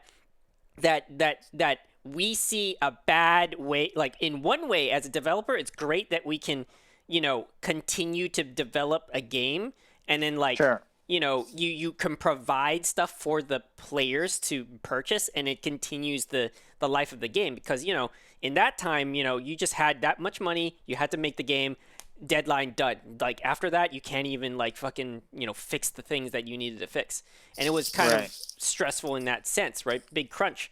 But then this concept of like, oh, the developer can kind of set their own kind of standard of like what time they can do things. But then the darker side of this was that they saw it as another way of just making more money, and again, gambling, exactly what you were saying. And then how do we, like, if we're going to do that, maybe we should space the game out more. In other words, exactly what you're saying, fluffing it. And it's just like, and it's funny because like the when we were talking about this, it was just DLCs and like smaller like microtransactions, and we're not talking about currency, right? We were talking like about like skins and weapons or whatever, right? Small things like that, or little packs of stories that we can release at later times. And it's just funny that like Destiny was the one that took that moniker with games of services, which is Yeah. like, I'm thinking like, man, but this was been happening for such a long time. How did anyone see this? And it's just like, I feel like to some degree, But I feel like the Destiny was the one that that made did it it. streamlined. Like, Exactly. it's the one that That blew brought it it up. to the masses. Right? Exactly. Like, And we're seeing things like Like Avengers. right, exactly. It started that trend of like, oh, like everybody, like, other Right. developers and stuff and publishers were like, oh, we can just like have shitty games and have people keep playing. Okay, well, like, let's do that, and that became the goal Yeah, that of a lot became of the games. golden Like standard. that alone was the sole goal. Right, right. And I just like it's crazy how like, how very minute and slow it was. Like eventually we Yeah, were getting there and it was just about time at some time somebody was going to do something like that. Cuz there was like for things like sure. Yeah, fucking Diablo 3. Like you heard right. the whole debacle and the fucking like The store or their whatever. store and shit. Yeah, like Yeah, where it's just like they did not like the inflation on the numbers were so insane that yeah, people are spending hundreds of dollars for like this one weapon. But here's the right. thing, like only a percentage of sure, Blizzard was making hands over fists of money, right?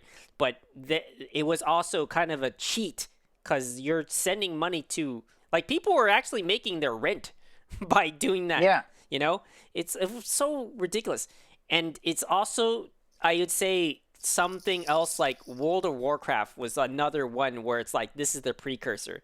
This is where we're heading. right, But then right. like the difference between World of Warcraft and Destiny is that like World of Warcraft like legitimately has like an insane amount of content that to at a Right. certain point they even had to make like they even have like World of Warcraft classic servers now where you like Yeah. you don't want to play the most current like World of Warcraft? Well, guess what? We have a separate server meant for specifically people that like the old style, and Yeah. it's like it. And they didn't like it didn't feel like you're completely at least getting your getting your wallet sucked away for Right. nothing.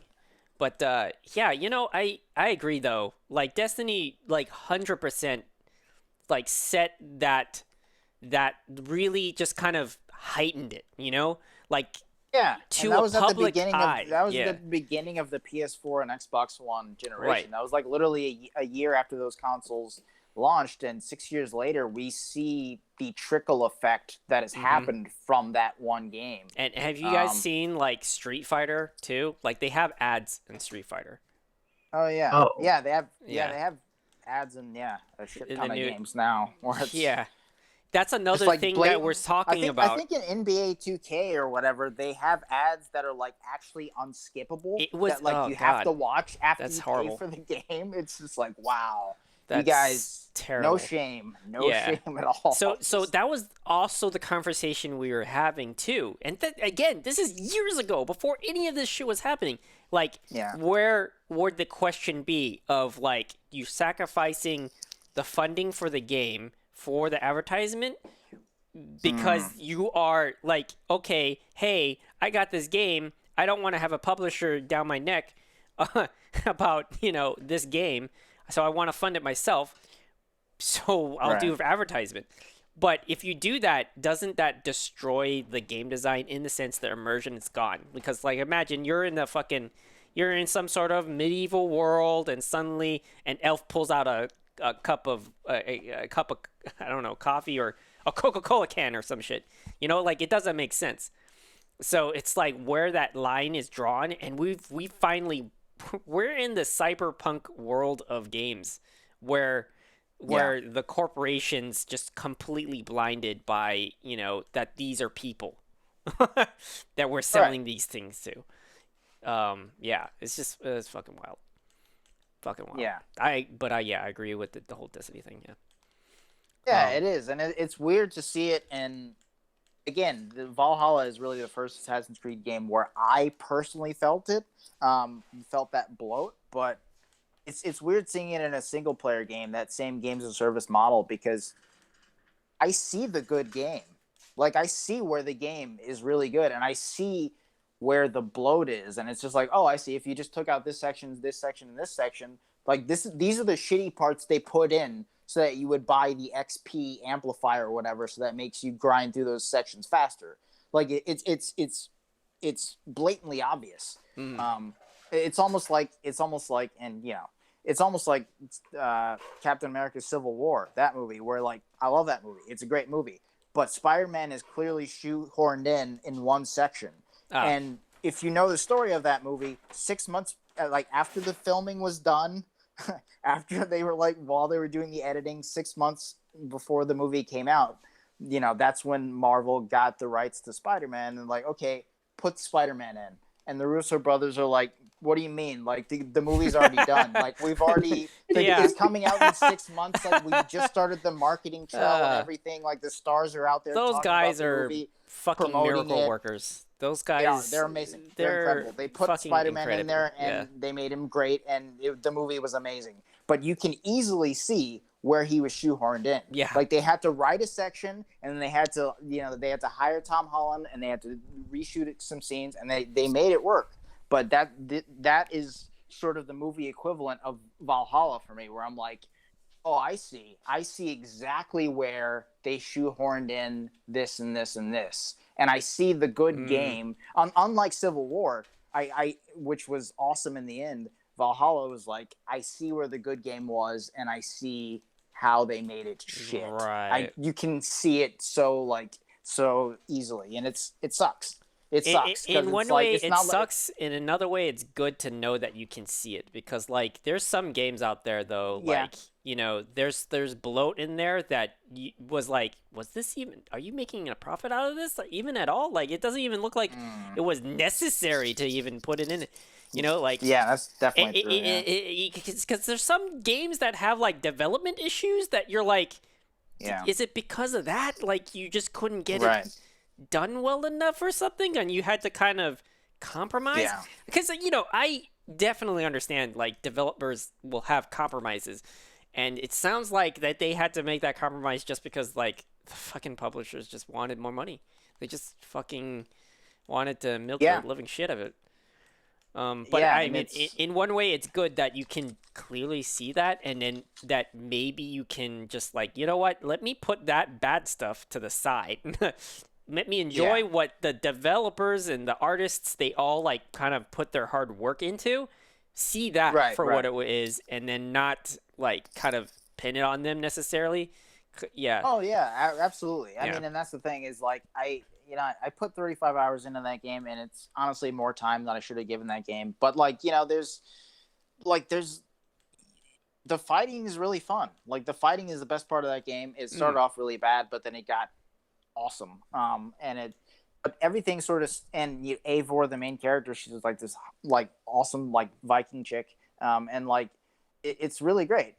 But it's also like everything else in the game stands on the shoulder of the fighting right. and how awesome Eivor is, and eventually that doesn't work anymore, and you can't just rely on that forever. And I played 35 hours, and I'm like, I would like to see this story through, but like the story itself mostly sucks, and it's just stringing me along, and I have to erase it. Like I don't Mm, want to keep playing this. Like it's like I have fun with it, but like after a while, like the 10-hour mark, it's really fun, and the story sucks and all that. But it's just like, well, the gameplay's fun. At the 20-hour mark, it's like gameplay's fun, but it's just the same thing again and again and again. And there's only so much more of this I can take. And then at the 30-hour mark, I was just like, so I'm like 30 hours into this, and I'm at like a level 112 or something, which is insane. Like that's wow. another thing. The leveling is way too granular. Like it's just like, Yeah. why are there so many levels? Like there should be like 50 levels max, and then like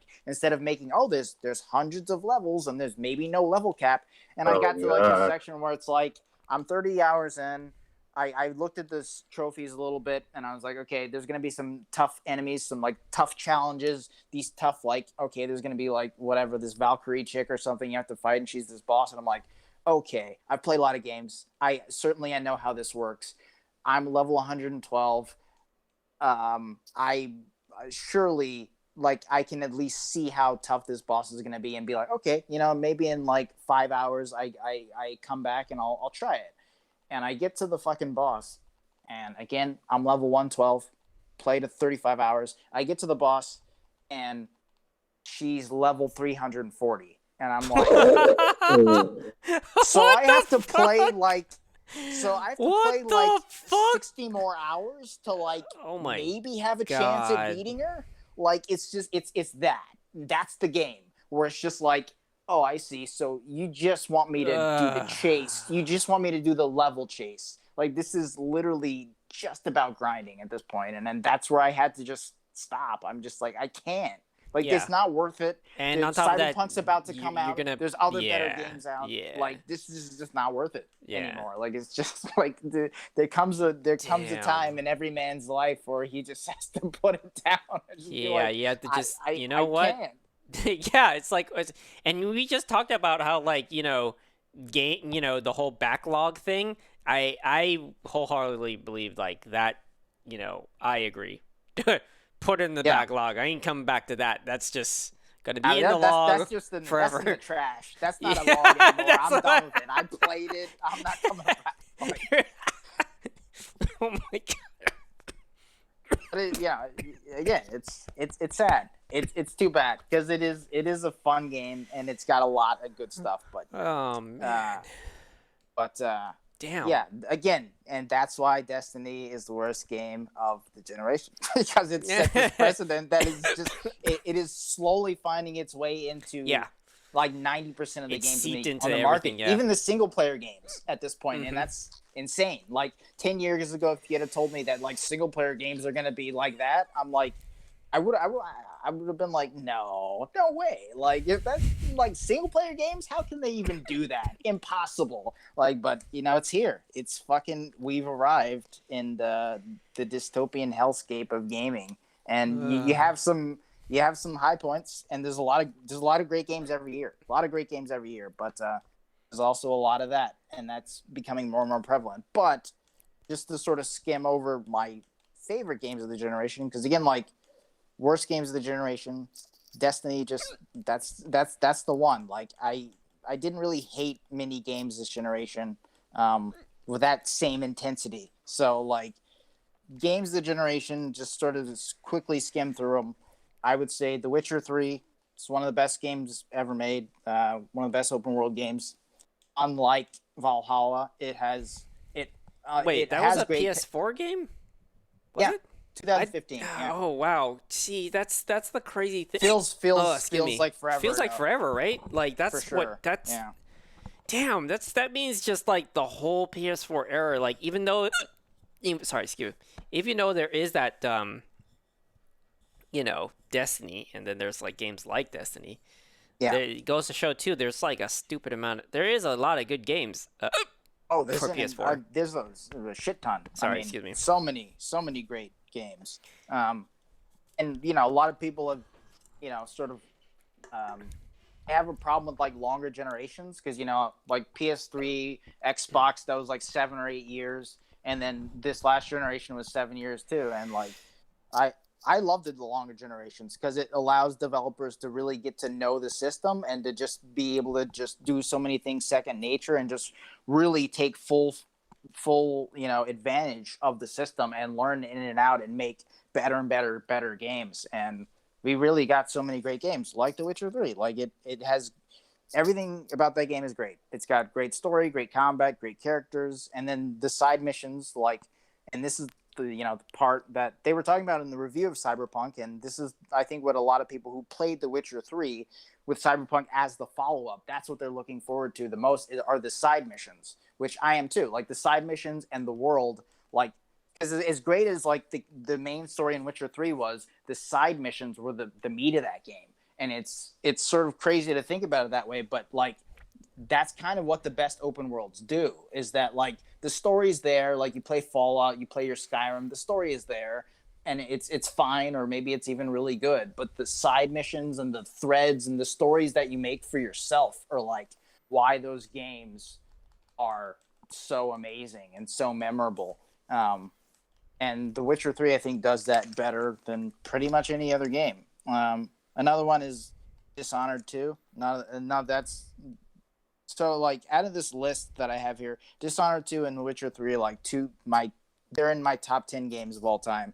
And Dishonored 2, just to briefly speak on it, is just like an awesome stealth game, incredible. Again, great characters, great story, combat's incredible. Level design is fucking off the charts and amazing. Like there's like 8 maps that you do in that game, 8 levels you go through, and like it's just everything from the Clockwork Mansion, which is the mansion that changes as you go through it, and it's just a marvel of level design. But then you have other things. What was I? There's something else. I mean, there's a lot of great levels in that game, but yeah, it's just, that game's amazing. Everything about it is awesome. The villain's really cool. Dialogue's amazing. And you have something which I wish Carlos was here for because he's been playing it recently. Is Horizon Zero Dawn. Awesome game. It's kind of this. It has the same staples as the other open world games I was talking about. But it's. I think the one thing that makes Horizon like super super unique is the combat with the robots. Like that combat system is actually like my favorite combat system in any game ever. Like it's just the fact that you can like there's these robots that like and you have a bow and arrow with different types of arrows, and you have traps that you can make, and you really have to you always have to be on your toes. And then these robot dinosaurs, like they have so many different ways to like take them down, and you have to sort of plan it out, and like there's so much strategy involved to it, but it's always like this sort of frantic like momentum filled fight, and it's really really amazing. We already talked about Red Dead 2 like enough. Like it's I think it's pound pound for pound, I think Spider-Man was my favorite game in 2018, but I think pound for pound that game's probably the best. Just maybe the best like story in any game. Incredible. And then there's a few more like What Remains of Edith Finch, I think I talked about before. Until Dawn is one of them, and then I think the last one that I'll speak on is Titanfall 2, which we were talking about like traditional multiplayer before, and how like I really miss it. And Titanfall 2, I think, is just that is exemplary. Like that's the example of like that's the bar for me that has not been surpassed really since that game came out in terms of traditional multiplayer. That is really it's rewarding, and it is the gameplay is super fun, and it's just high octane action all the time, but the gameplay is just super crisp, and the traversal is incredible, and just like every single match is just like this event, and it's kind of hard to describe if you haven't played it, but it's so immensely fun, and I really miss that type of game. We don't really get that type of game anymore, or not that often, I should say. And that multiplayer experience, I really crave it. Like I've really been like Titanfall 2 was the last like traditional multiplayer game where I'm like, man, I'm like in this like all the way. Like I love this game. Like it's really amazing. Like, yeah, I don't know that there's really been, because like Titanfall or Fortnite came out the next year, and again we talked like the novelty of the BR, and that is a really great game, but the novelty of the BR sort of drew me into that, and drew a lot of people in, and that's what really raised the popularity of BRs. But unfortunately it's kind of cast a shadow over most of the sort of multiplayer landscape these days, where it's like I feel like there was a lot less variety this generation of multiplayer. Like I feel like it's hanging on trends. Yeah, it's totally hanging on trends, where it's like, okay, Fortnite came out in 2017, this trend is working, let's just ape this for as much as we can, and for the last 3 years we've getting BR after BR after BR after BR, and it's just like I mean, like, can we have like, and every once in a while again we'll get something like even something like World War Z, where it's like it's a Left 4 Dead like, which is something we haven't really gotten since Left 4 Dead, where it's like it's a co-op shooter. You can play it with like 4 friends. It's just it's sort of this. It's just that. Like it's just that. It's not sort of. It's not hanging on the sort of its laurels of this trend. And so, or obviously, like we said, it's not the Destiny looter shooter where it just puts you in this endless grind. It's just it's almost like it's this crazy idea of just making a game to make it fun. Like this, what a crazy idea! Like to just want to make a high quality game that is fun. I feel like it's like it's just becoming more and more of a foreign idea, unfortunately, especially with multiplayer games these days. But yeah, I mean, Titanfall 2. It's a shame we're I don't know at this point ever going to see Titanfall 3 because Respawn's working hard on obviously Apex, but Medal of Honor is what they're working on now, which is puzzling. I don't know why they're working on that other than like and obviously you have the classic unfortunate tale of why Titanfall 2 was sabotaged by EA because they put that and Battlefield 1 out intentionally to combat Call of Duty, which didn't work in the end anyway. Call of Duty was still, as always, the best selling game of that year, and Battlefield 1 did amazingly, and Titanfall 2 was left out to die, and it failed, and it bombed. And EA knew that was going to happen. They knew that, like, by putting two very similar games, at least in terms, on the surface, like, out at the same time, one was going to inevitably cannibalize the other. Mm-hmm. But they wanted the sales to add up to more than Call of Duty. And it's a shame. It's a shame that it was Titanfall 2. It doesn't mean I wanted it to be Battlefield 1, but I played both games, and Titanfall 2 is far superior. So it's it's too bad. To me, Titanfall and Titanfall 2 really kind of really actually gave the idea of like movement in a multiplayer game. Like I wouldn't have like even like, and it's such a small thing. It's like the high speed movement and the crispness of it made its way into Call of Duty games. It made its way into hell, even in Borderlands. Like the just adding in the slide is just like such a big deal in terms of like just a movement based game. And Titanfall was definitely all that. And here's the thing, like the reason why I think that was specifically really fun, it's that it's fun regardless if you're winning or losing. I mean, obviously losing sucks, but it's not nearly as devastating because in the moment of you getting into the fucking Titan or getting out of it or controlling it or whatever, like all of that, like feeling of you gliding around the cities or gliding around the map is like really fun, Yeah.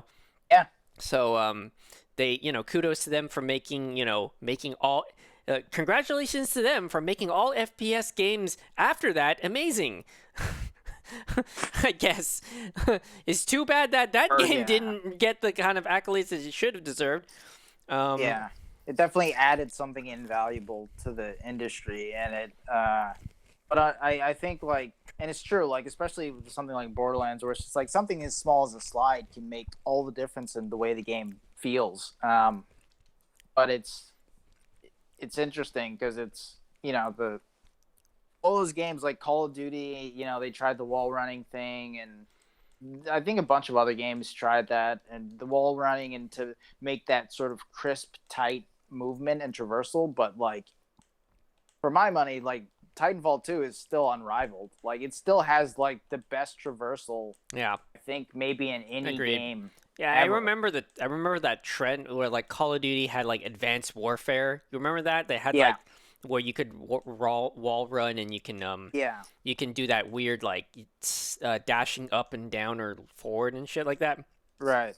Like I'm positive it's like that's no coincidence that they got that because like they saw Titanfall and they're like, hey, that's a good idea. Let's do something similar like that. And then Black Ops, like what was it, 3 or something? I don't know what Black Ops it was. The one with the robots. Like it was all cyberpunk like. Yeah, it was Black Ops 3, yeah. Yeah, they they added the wall run. So Right. like we know they're just copying off of Titanfall. Like come on, like you got Yeah, I mean, and what honestly, are the that's totally chances? fine. Like, if it makes the game better, by all Yeah, means. Like, sure. games copy each other all the time, but it's just the fact that, like, the game, take Black Ops 3 for instance. That game copied it, but then it didn't improve on it, and Yeah, it's it not. didn't. It's and it not only did it not improve on it, it's not even as good. Like the Yeah, traversal's not anywhere near as good yeah. as Titanfall 2. Yeah, it was really like Advanced Warfare. Like that one was like I see what they were doing, but it's just like it feels like Yeah, a really like stiff feeling when you're dashing, you know? yeah, Yeah. But I mean, you know what? Hey, Titanfall should seriously be getting the credit for like all those FPS games trying to, you know, trying to copy off of that type of way of game play. Um, yeah, but yeah, Timefall, rest in peace. yeah. Yeah, that's all of my games. Pretty much top games of the generation, and the one worst game. um, yeah, what other?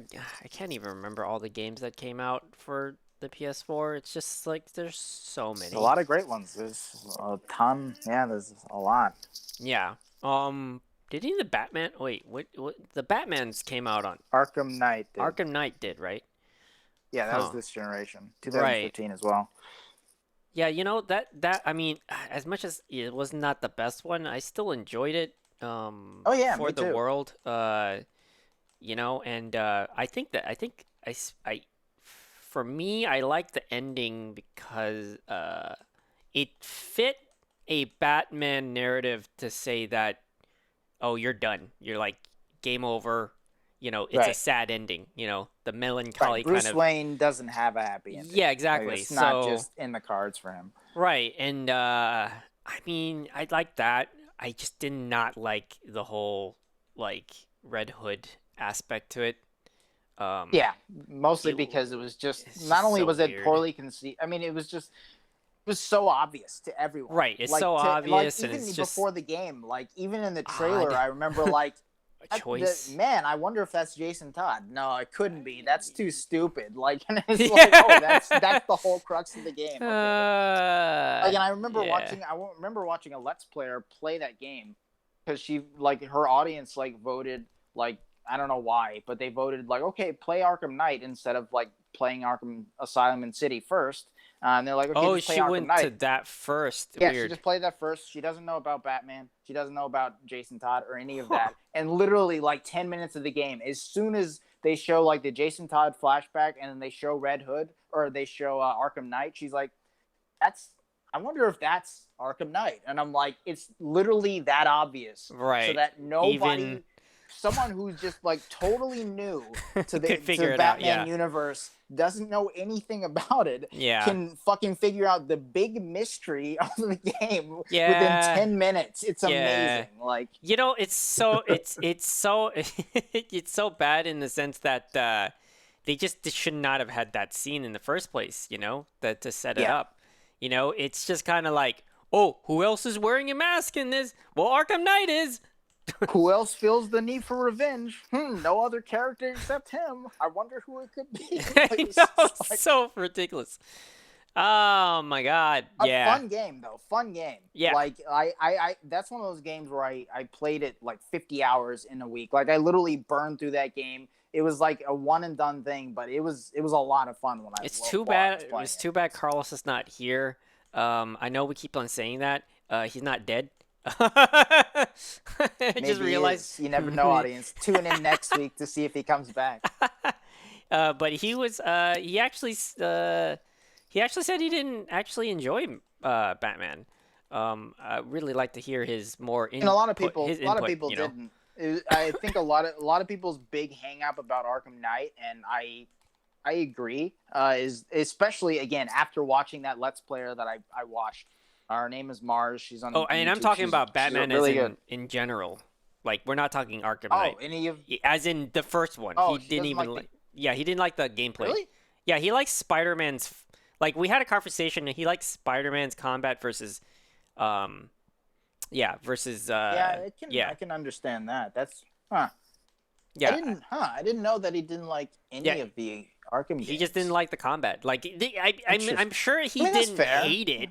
Like Sure. I'm saying, like he just liked Spider-Man better, especially because the Sure. combat Yeah. to him Yeah. was I mean, I do too. better. Yeah. Yeah. So But, yeah.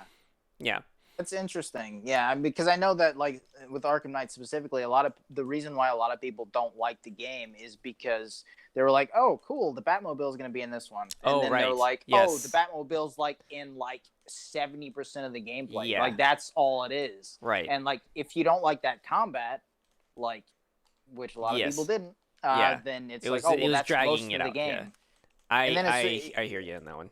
And they took out. I didn't even realize while I was playing the game, but I did watching it. Like whatever 6 months ago. Whenever I watched that Let's Player play through the entirety of Arkham Knight, and I didn't realize how much like that car combat really does interrupt the story like constantly. Like it's like, oh, cool, the story's getting really good. Okay, then, let's do like 2 yeah, hours of 2 car hours, combat. right. And it would just happen again and again and again. And I did not realize that when I played it, but I was like, man, watching this, like I don't know how she's even enjoying this game. Like, Right. this is like, because she was like really into the story. She was like, Yeah. this is interesting. No, and this then is she's like, interesting, oh, and then more boom, car combat. more It's car just- combat. Yeah. And it gets to, it You know gets what? That's what I ridiculous feel in like that about campaign, Kingdom Hearts. too. You know, maybe I should go back to saying Kingdom Hearts is probably worst one of my worst games. Oh, Final Fantasy 7 Remake should be on my top. It's recent, but it's definitely That's in the up there. backlog. Yeah, that's in my backlog. I intend to play that. I just recently got an Pretty soon. update, and I want to see what again. So when I judge a game on like why it would be on my top is if I am willing to go back to the game. That's one thing, and then two, Sure. am I willing to play it on the harder difficulty? Like if the gameplay is so enjoyable that Right. I'm okay with like the frustration of just having to, beat something, but because Right. I actually want the challenge, then usually that's the case for me. Like if a game actually wants me, like, because like again, it's always like that gameplay aspect where like it's fun to lose. Like that's to me golden standard. Like you make a good game if you can make it fun when I'm losing. Like Right. somehow it's just fun to be in it. To me to do Yeah. something weird and cathartic. Whether it's like I don't know, Spider-Man swinging off of something, and then like I like maybe one specific move that I love the feeling of doing, and regardless if I'm in the hardest difficulty, I still like playing the game because there's just something about the feeling of being in the game that makes it fun. So Yeah. And then Devil May Cry 5, I think also I would say is another, like, I enjoy the combat. I do want to play I actually really do want to play the extra DLC stuff for that. But, all right, anyways, you were still talking, right? I forgot. I don't think so. Oh, okay. I think I'm pretty much done with that. Okay. Well, I mean, we had ourselves a pretty good 2-hour podcast. Yeah. It's kind of a two-parter episode. We mostly talk. Our first one was about the Nintendo shenanigans. Right. What will Nintendo do next? Comment on the bottom comment section, wherever the fuck. I don't know how this thing works on YouTube. Okay. Free melee during the Pokemon tournament. Yeah, you get Pokemon tournament, and they're like hashtag free melee. Yeah. They start banning players from there too. Oh my god. What will they do next, man? Nintendo, why? I'm a little afraid. Yeah, for what real. they're gonna do next, I really but, fucking hope that D is just pulling one over me, and they're not adding a goddamn Fortnite character in there. Oh, they are. Fuck. I really talks- want that to be patently false, to be honest. I mean, Yes. they put But Steve- if they put Jonesy's Steve in, from I'll Minecraft just in as pull it. well. So yeah, If they put in him, they better be putting some fucking. you better wow me. Like fucking fuck you, Nintendo. Like that's seriously just. I can't. Duh. You. But you It's know just what's going to be no Steve with extra steps. That's pretty much no, what's going but to here's the happen. thing. Here's the ironic thing about all these dumb characters being put in. It's just a cash grab. That's my But they problem. refuse to do cash Yes. grabs for everything that makes sense. Like, It's doesn't. It's so. It's just anti-consumer. That's just it's just anti-consumer. Like you put in that character, you know that you're just fucking doing that so they can make more money, and they're just thinking yeah. about the numbers. They're just thinking about the numbers. That's all they're thinking about. And then like when it comes to like the Understand. Melee community or Smash Brothers community, or for fuck's sake, your fucking Nintendo fans in general, that they wants stuff from you and you don't give it Yeah. anything. It's just I don't know, man. I feel like it's just like these small little steps of the era of like Nintendo turning into that into a disgusting. They're like not No, there I to mean, make I good don't games doubt that. anymore. They're no, I mean, like we've talked about, like how we're already in a cyberpunk future without the cool tech. But like in 30 years, like in Blade Runner, there's like basically like there's like 3 corporations left, and they own everything. I totally see Nintendo Yeah. being one of those, somehow like absorbing like all these other companies Right. into one amorphous blob of a fucking monolithic, you know, insane I corporation. mean, I it can it see that. depends, right? Like to me, it depends on shit like fucking if they don't make missteps and then they were able because they don't have the capital to absorb anything else. I would say if anything, they'd be absorbed by somebody else, and then they get worse. Yeah, I mean, I agree, but I guess it does depend on how they play it. Right, Because right. If depending they on how start they making play it hand with over their fist, IP, yeah, because they have yeah. they have literally the most valuable IP on Earth. That's why Exactly. they're so protective with it. Depending on how they use that IP, they could potentially make way more money. Way than they're more making money, now, right? And which then would give them the power to absorb other entities much right. more easily. which it's just I don't know. Like it feels like to some degree Nintendo knows that if they don't hold on to their IP strong enough, they're gonna lose everything. Because to me, their IP is the only strongest thing, and that's shallow ground. That's only because You know? they barely like venture out and branch out. Like Right. it's not like they couldn't make other great games Right. not based on their IP. They just choose not to do that most of the time. Yeah, which, I guess like maybe it's kind of a logistical thing. Maybe they're like almost maybe they're the superstitious type. Like let's just give them sure. the benefit like a benefit of the doubt. Maybe there's a superstitious type that they are superstitious in the fact that they are not willing to let anybody kind of take on so much of it that it will, spoil the intellectual property because they don't Right. want it to get cursed, I guess, by Sure. by something that comes out that isn't like wholeheartedly a Nintendo game or a Nintendo thing. Like they're Like up to the so- standard, up to Right. their standard. Yeah. Right. Like even when their standard seems so absurd. Like, to some degree. I mean, I can understand some of those aspects. I mean, I get having a high standard, and that's a good thing to have. That's a good but thing to have, yeah. It becomes problematic, and I don't think it's necessarily even a standard thing. It just becomes problematic when you're so close-minded about right. like They're well, I'm just just- so let's just- unmovable by like it.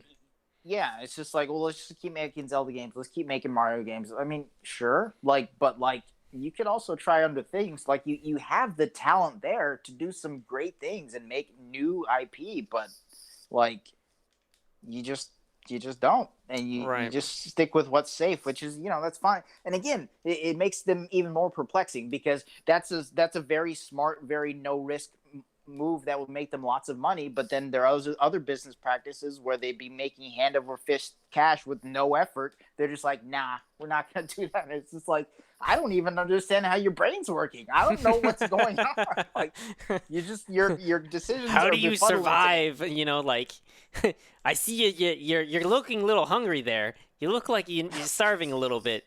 You look like you need some help, but you just don't even fucking ask for the help or something, or Yeah, even go and take a little bit of a humble pie a little bit and just say, hey, maybe we need some new talent or new ideas or just yeah. like I don't know.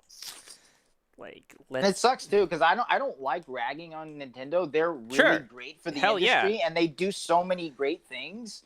Like, Exactly. and they're even like in their corporate structure is amazing. Like, See, they're that's the thing. they're Like people like take their CEOs like taking like huge like a cuts. like Yeah. yeah multiple times like literally taking like Just to fifty keep percent of the their salaries off like hmm to keep things going, and it's Yeah, like that's amazing. and You don't see that's that anywhere else, yeah, and you it's don't. so important. And I But feel then they like do. they're It's that amazing.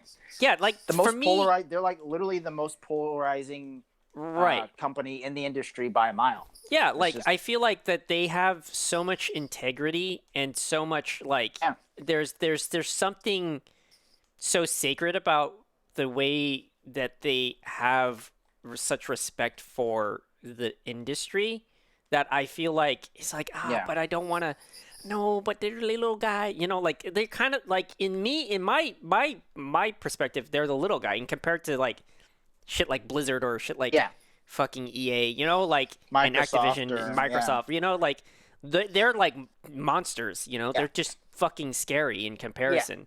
Um, and it's just like when I hear things like this, it's just like no, don't do that, stop, please, stop being Yeah, so mean.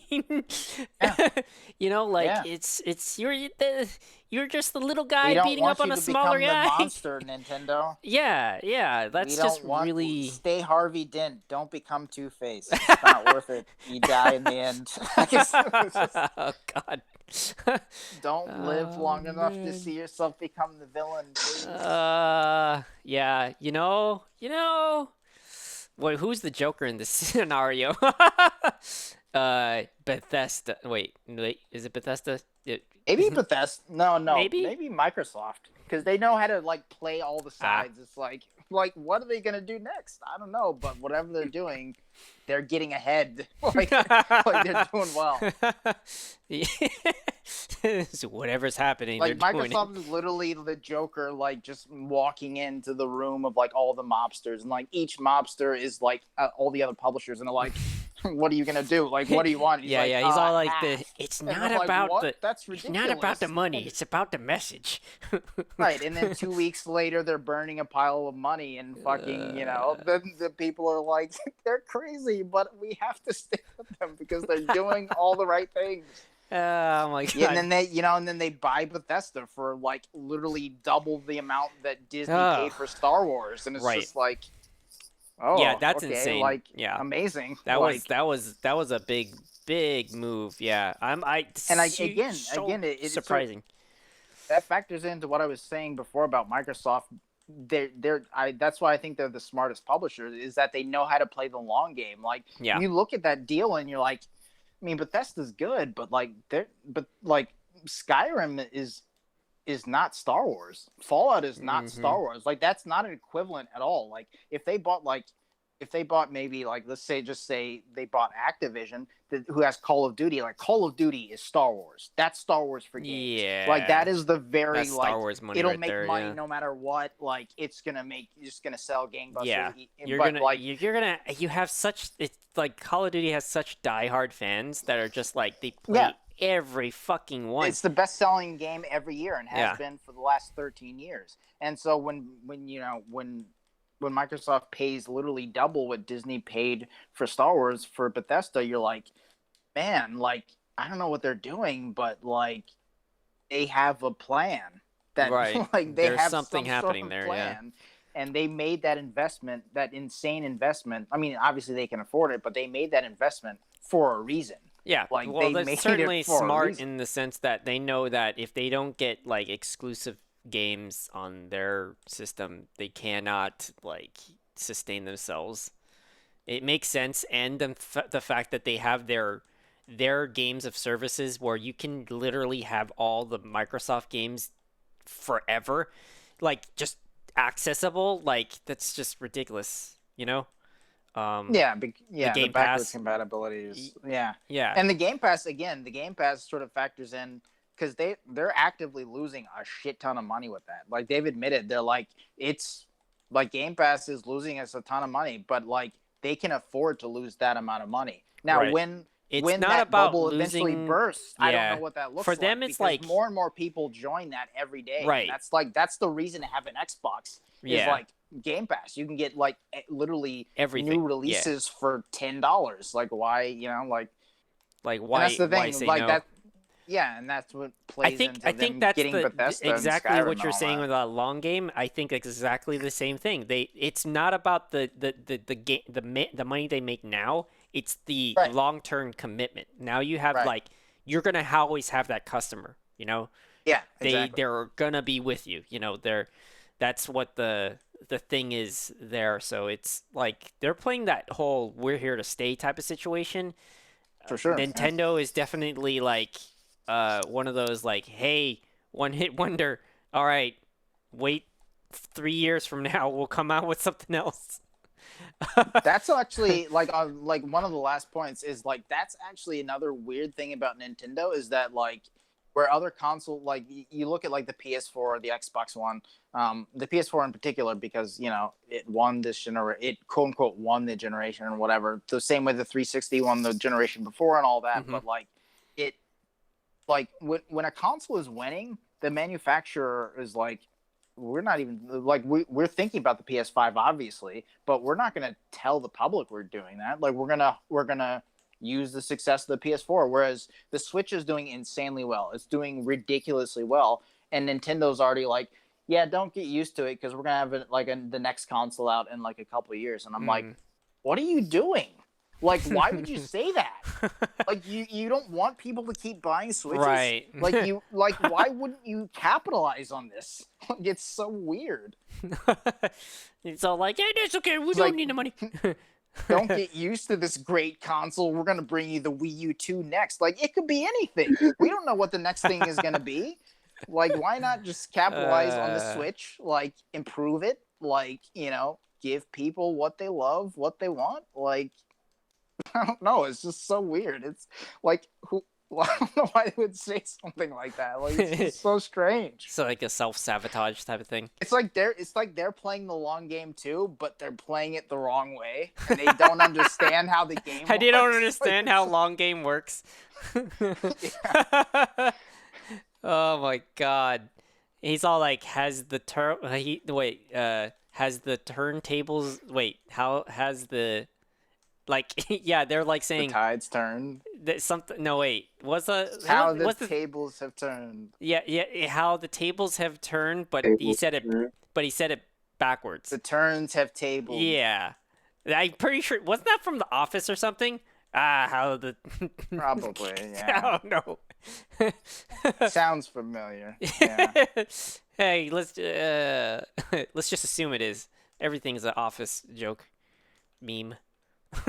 pretty much. Yeah. Um, all right, cool. I mean, I think that's everything then. Like, do you have anything Yeah. to add? Not really. I was just. Do you think a Nintendo might turn for the worst? Do you think there's Ah, any chance that I they'll think it's going to be not be dicks about Toronto it with the Smash? situation where it's like because Nintendo fans are weird. Like I always tell my brother, I love Nintendo, but I really can't stand Nintendo fans. Can't stand a lot of Mm. Mario fans either, but that's a different topic. But for everything that's a valid criticism about Nintendo fans or Nintendo faithful always jump up and make excuses for it. They'll make a Mm, pile of excuses for it. Oh, Yeah. region locking in your handhelds. Well, don't worry, people are going to pirate anyway. Some of those games might have come out in the US. You don't know. It's like, okay, but Yeah. what if I want to play stuff like Jump Ultimate Stars on the 3DS? Why would you Yeah. support region locking for that? Well, maybe it was for the right thing. Maybe it was for the right reasons. It's like, No, It's I'm never into that really fanboyism thing for anything. Like Right. like even like again, I only pretty much played the PS4 for this or for the last generation, whatever. And like I'm not a Sony fanboy. I love that they have like I stay there for the games and I stay there for the future games that I know will be from franchise I'm at. But I'm like, they make so many dumb decisions. Like it's Yeah. like don't just support them blindly. It's like the people who go to the Hmm. fucking Bethesda like press conferences and they it's like here's the new trailer for like Yeah, like whatever the fucking as soon as the Sony Elder loses the Scrolls games, Online, we're and they're going with like, the hey, games.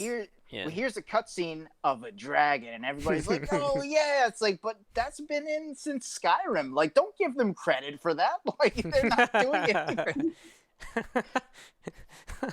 They're not. Like, give credit where credit is due and call a spade a spade. Like, it's fine. Like, it's these like it's I feel like you love a company, you show the love for the company that you want to be with, like by criticizing them when they need to be criticized so that they can improve. Like, don't just support them blindly. Like this they're not. Yeah, yeah. like this PS5 does have certain flaws that I don't much care for. Like hard drive that launched Oh with yeah. it was supposed to be 1 terabyte, but some of that's taken up by the OS and Astro's memory, and that space fills up fast because Yeah. it's not necessarily Sony's fault. It's more that they kind of lack hindsight. Actually, they lack foresight, is what I should be saying, I because think you're today's right on games both take a both lot of counts. Yeah. memory. Yeah. Yeah, I mean, honestly, and they we have, said this like a bit before, but like these consoles should not have come out this year. Like it's like this is like not the right year to Oh release yeah. these consoles. Like it's just in bad taste. And then frankly, especially with the PS5, because I think the Xbox Series X is in much better shape. But and the PS5 is great, but like it's very with some of the features and some of the manufacturing quirks and stuff. It's very clear that this thing was not 100% ready to go to market. Like it's really Mm. obvious with like the SSD slot that's there, but like doesn't work. Like it's just it not doesn't work activated and because things like that. they don't have any support out of the box, which is Right, they're stupid not because ready some exactly. people are willing to go buy a PCI 4.0 Yeah, SSD card to put in there. But now Sony's like, oh, it has to be something that we approve of. It's like, oh, right. okay, well, on with that like yesterday because there are people who are in the industry who have PS5s and they already filled up Mm. their disk space. So that's Hmm. Yeah. not just a Oh yeah. new problem. It is a common consumer problem. Yeah. Yeah, yeah. Exactly. It's very weird. Yeah, it definitely is a strange thing to do, especially when like I'm pretty sure manufacturing it at this time is like not advised either because the factories probably don't are not It's working not at. advised, and they can't even clearly they Yeah, can't even satiate even a little like most of the demand for it. yeah, You know, like it's like these things are not going to be readily available in stores for being optimistic at least 6 to 8 months, but probably more like a year. yeah. Like, and they've already said, like Sony said, like we're out. Like we there's no more PS5s this year. Like if you don't have one by now, like you're not going to get one unless you're, gonna scalp it for $3,000 or something. Right, some Yeah, bullshit and like that. her shipments get stolen. Like people Yeah. are Yeah. hijacking shipments of Hmm. PS5s and just Oh Yeah, yeah. like I mean, there's fucking like people are 12 desperate dudes right with now like too. literally 3,500 PS5s. Like that's what we're dealing with at this point. Yeah. So it's yeah, and people Yeah, are it's desperate. insane. Exactly, and yeah, People are it losing their sucks. It jobs, sucks. like, the market for like, this is going on top of the fanboy thing too. Some people are justifying fucking scalping because they're oh saying my that's Yeah. money shit, that really? Yeah. Sony's not I making did not hear for the that. Yeah, mere I fact that know. they haven't sold it for the same price. What the I've Yeah. fuck? never heard something so stupid in my life. That's insane. Yeah, it's absurd. The justifying it? What the fuck? I've heard some of Justifying the that stuff scalping, too. saying, Yeah. "Oh, they're just profiting on money that Sony could have made." It's like, are you serious? What? Are They you gotta freaking make they gotta serious? make a It's like, living somehow. Maybe it's their only income. I'm like, scalping is their only income? Are you kidding? Like, what are you talking about? Like, it's Yeah, just like, are you seriously rationalizing this? This is right. amazing. Yeah, that's what the fuck? I didn't. No, I see now that I didn't hear. I just been They're a yeah. business. Come on. It's like, no, they're not. Like, what the fuck? That's wild. All right. Well, I mean, okay. I guess we'll end it here on scalping yeah. And fanboyism. and Don't fanboyism. do it. You Ink. know, maybe that should be our next topic. Let's talk That's a about good one. Yeah. fanboyism. Like, how far do Yeah. it's going too far? What have you heard the worst of?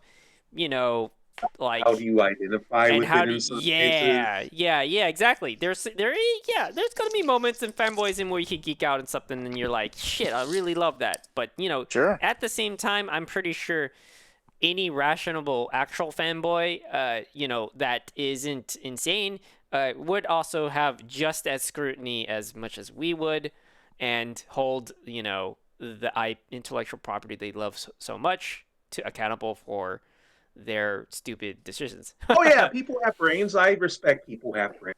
I'm just Exactly. saying Yes. that I've dealt with people who don't have so much. Yeah, yeah, they Right. I couldn't mean, go there's a off the difference cuff. Yeah. between being a fan and a fanboy. They're very different Yeah, things. there we go. Right. Yeah, yeah. It's true, true. Well, all right. Yeah, we'll see everybody next time. Sorry that if you've been listening the entire time, congratulations, you've made it to the 200. Wait, sorry, why I say 200? 2 hour and The 25 minute. 200-hour mark. Man, we've been going a long time. The 2 hour and 25 minute mark of this. I might as well cut this into 2 episodes. That's I'll do. Yeah. We'll just like slap a new intro to it. Yeah. Yeah. All right. See y'all next time. Thank you. Bye bye.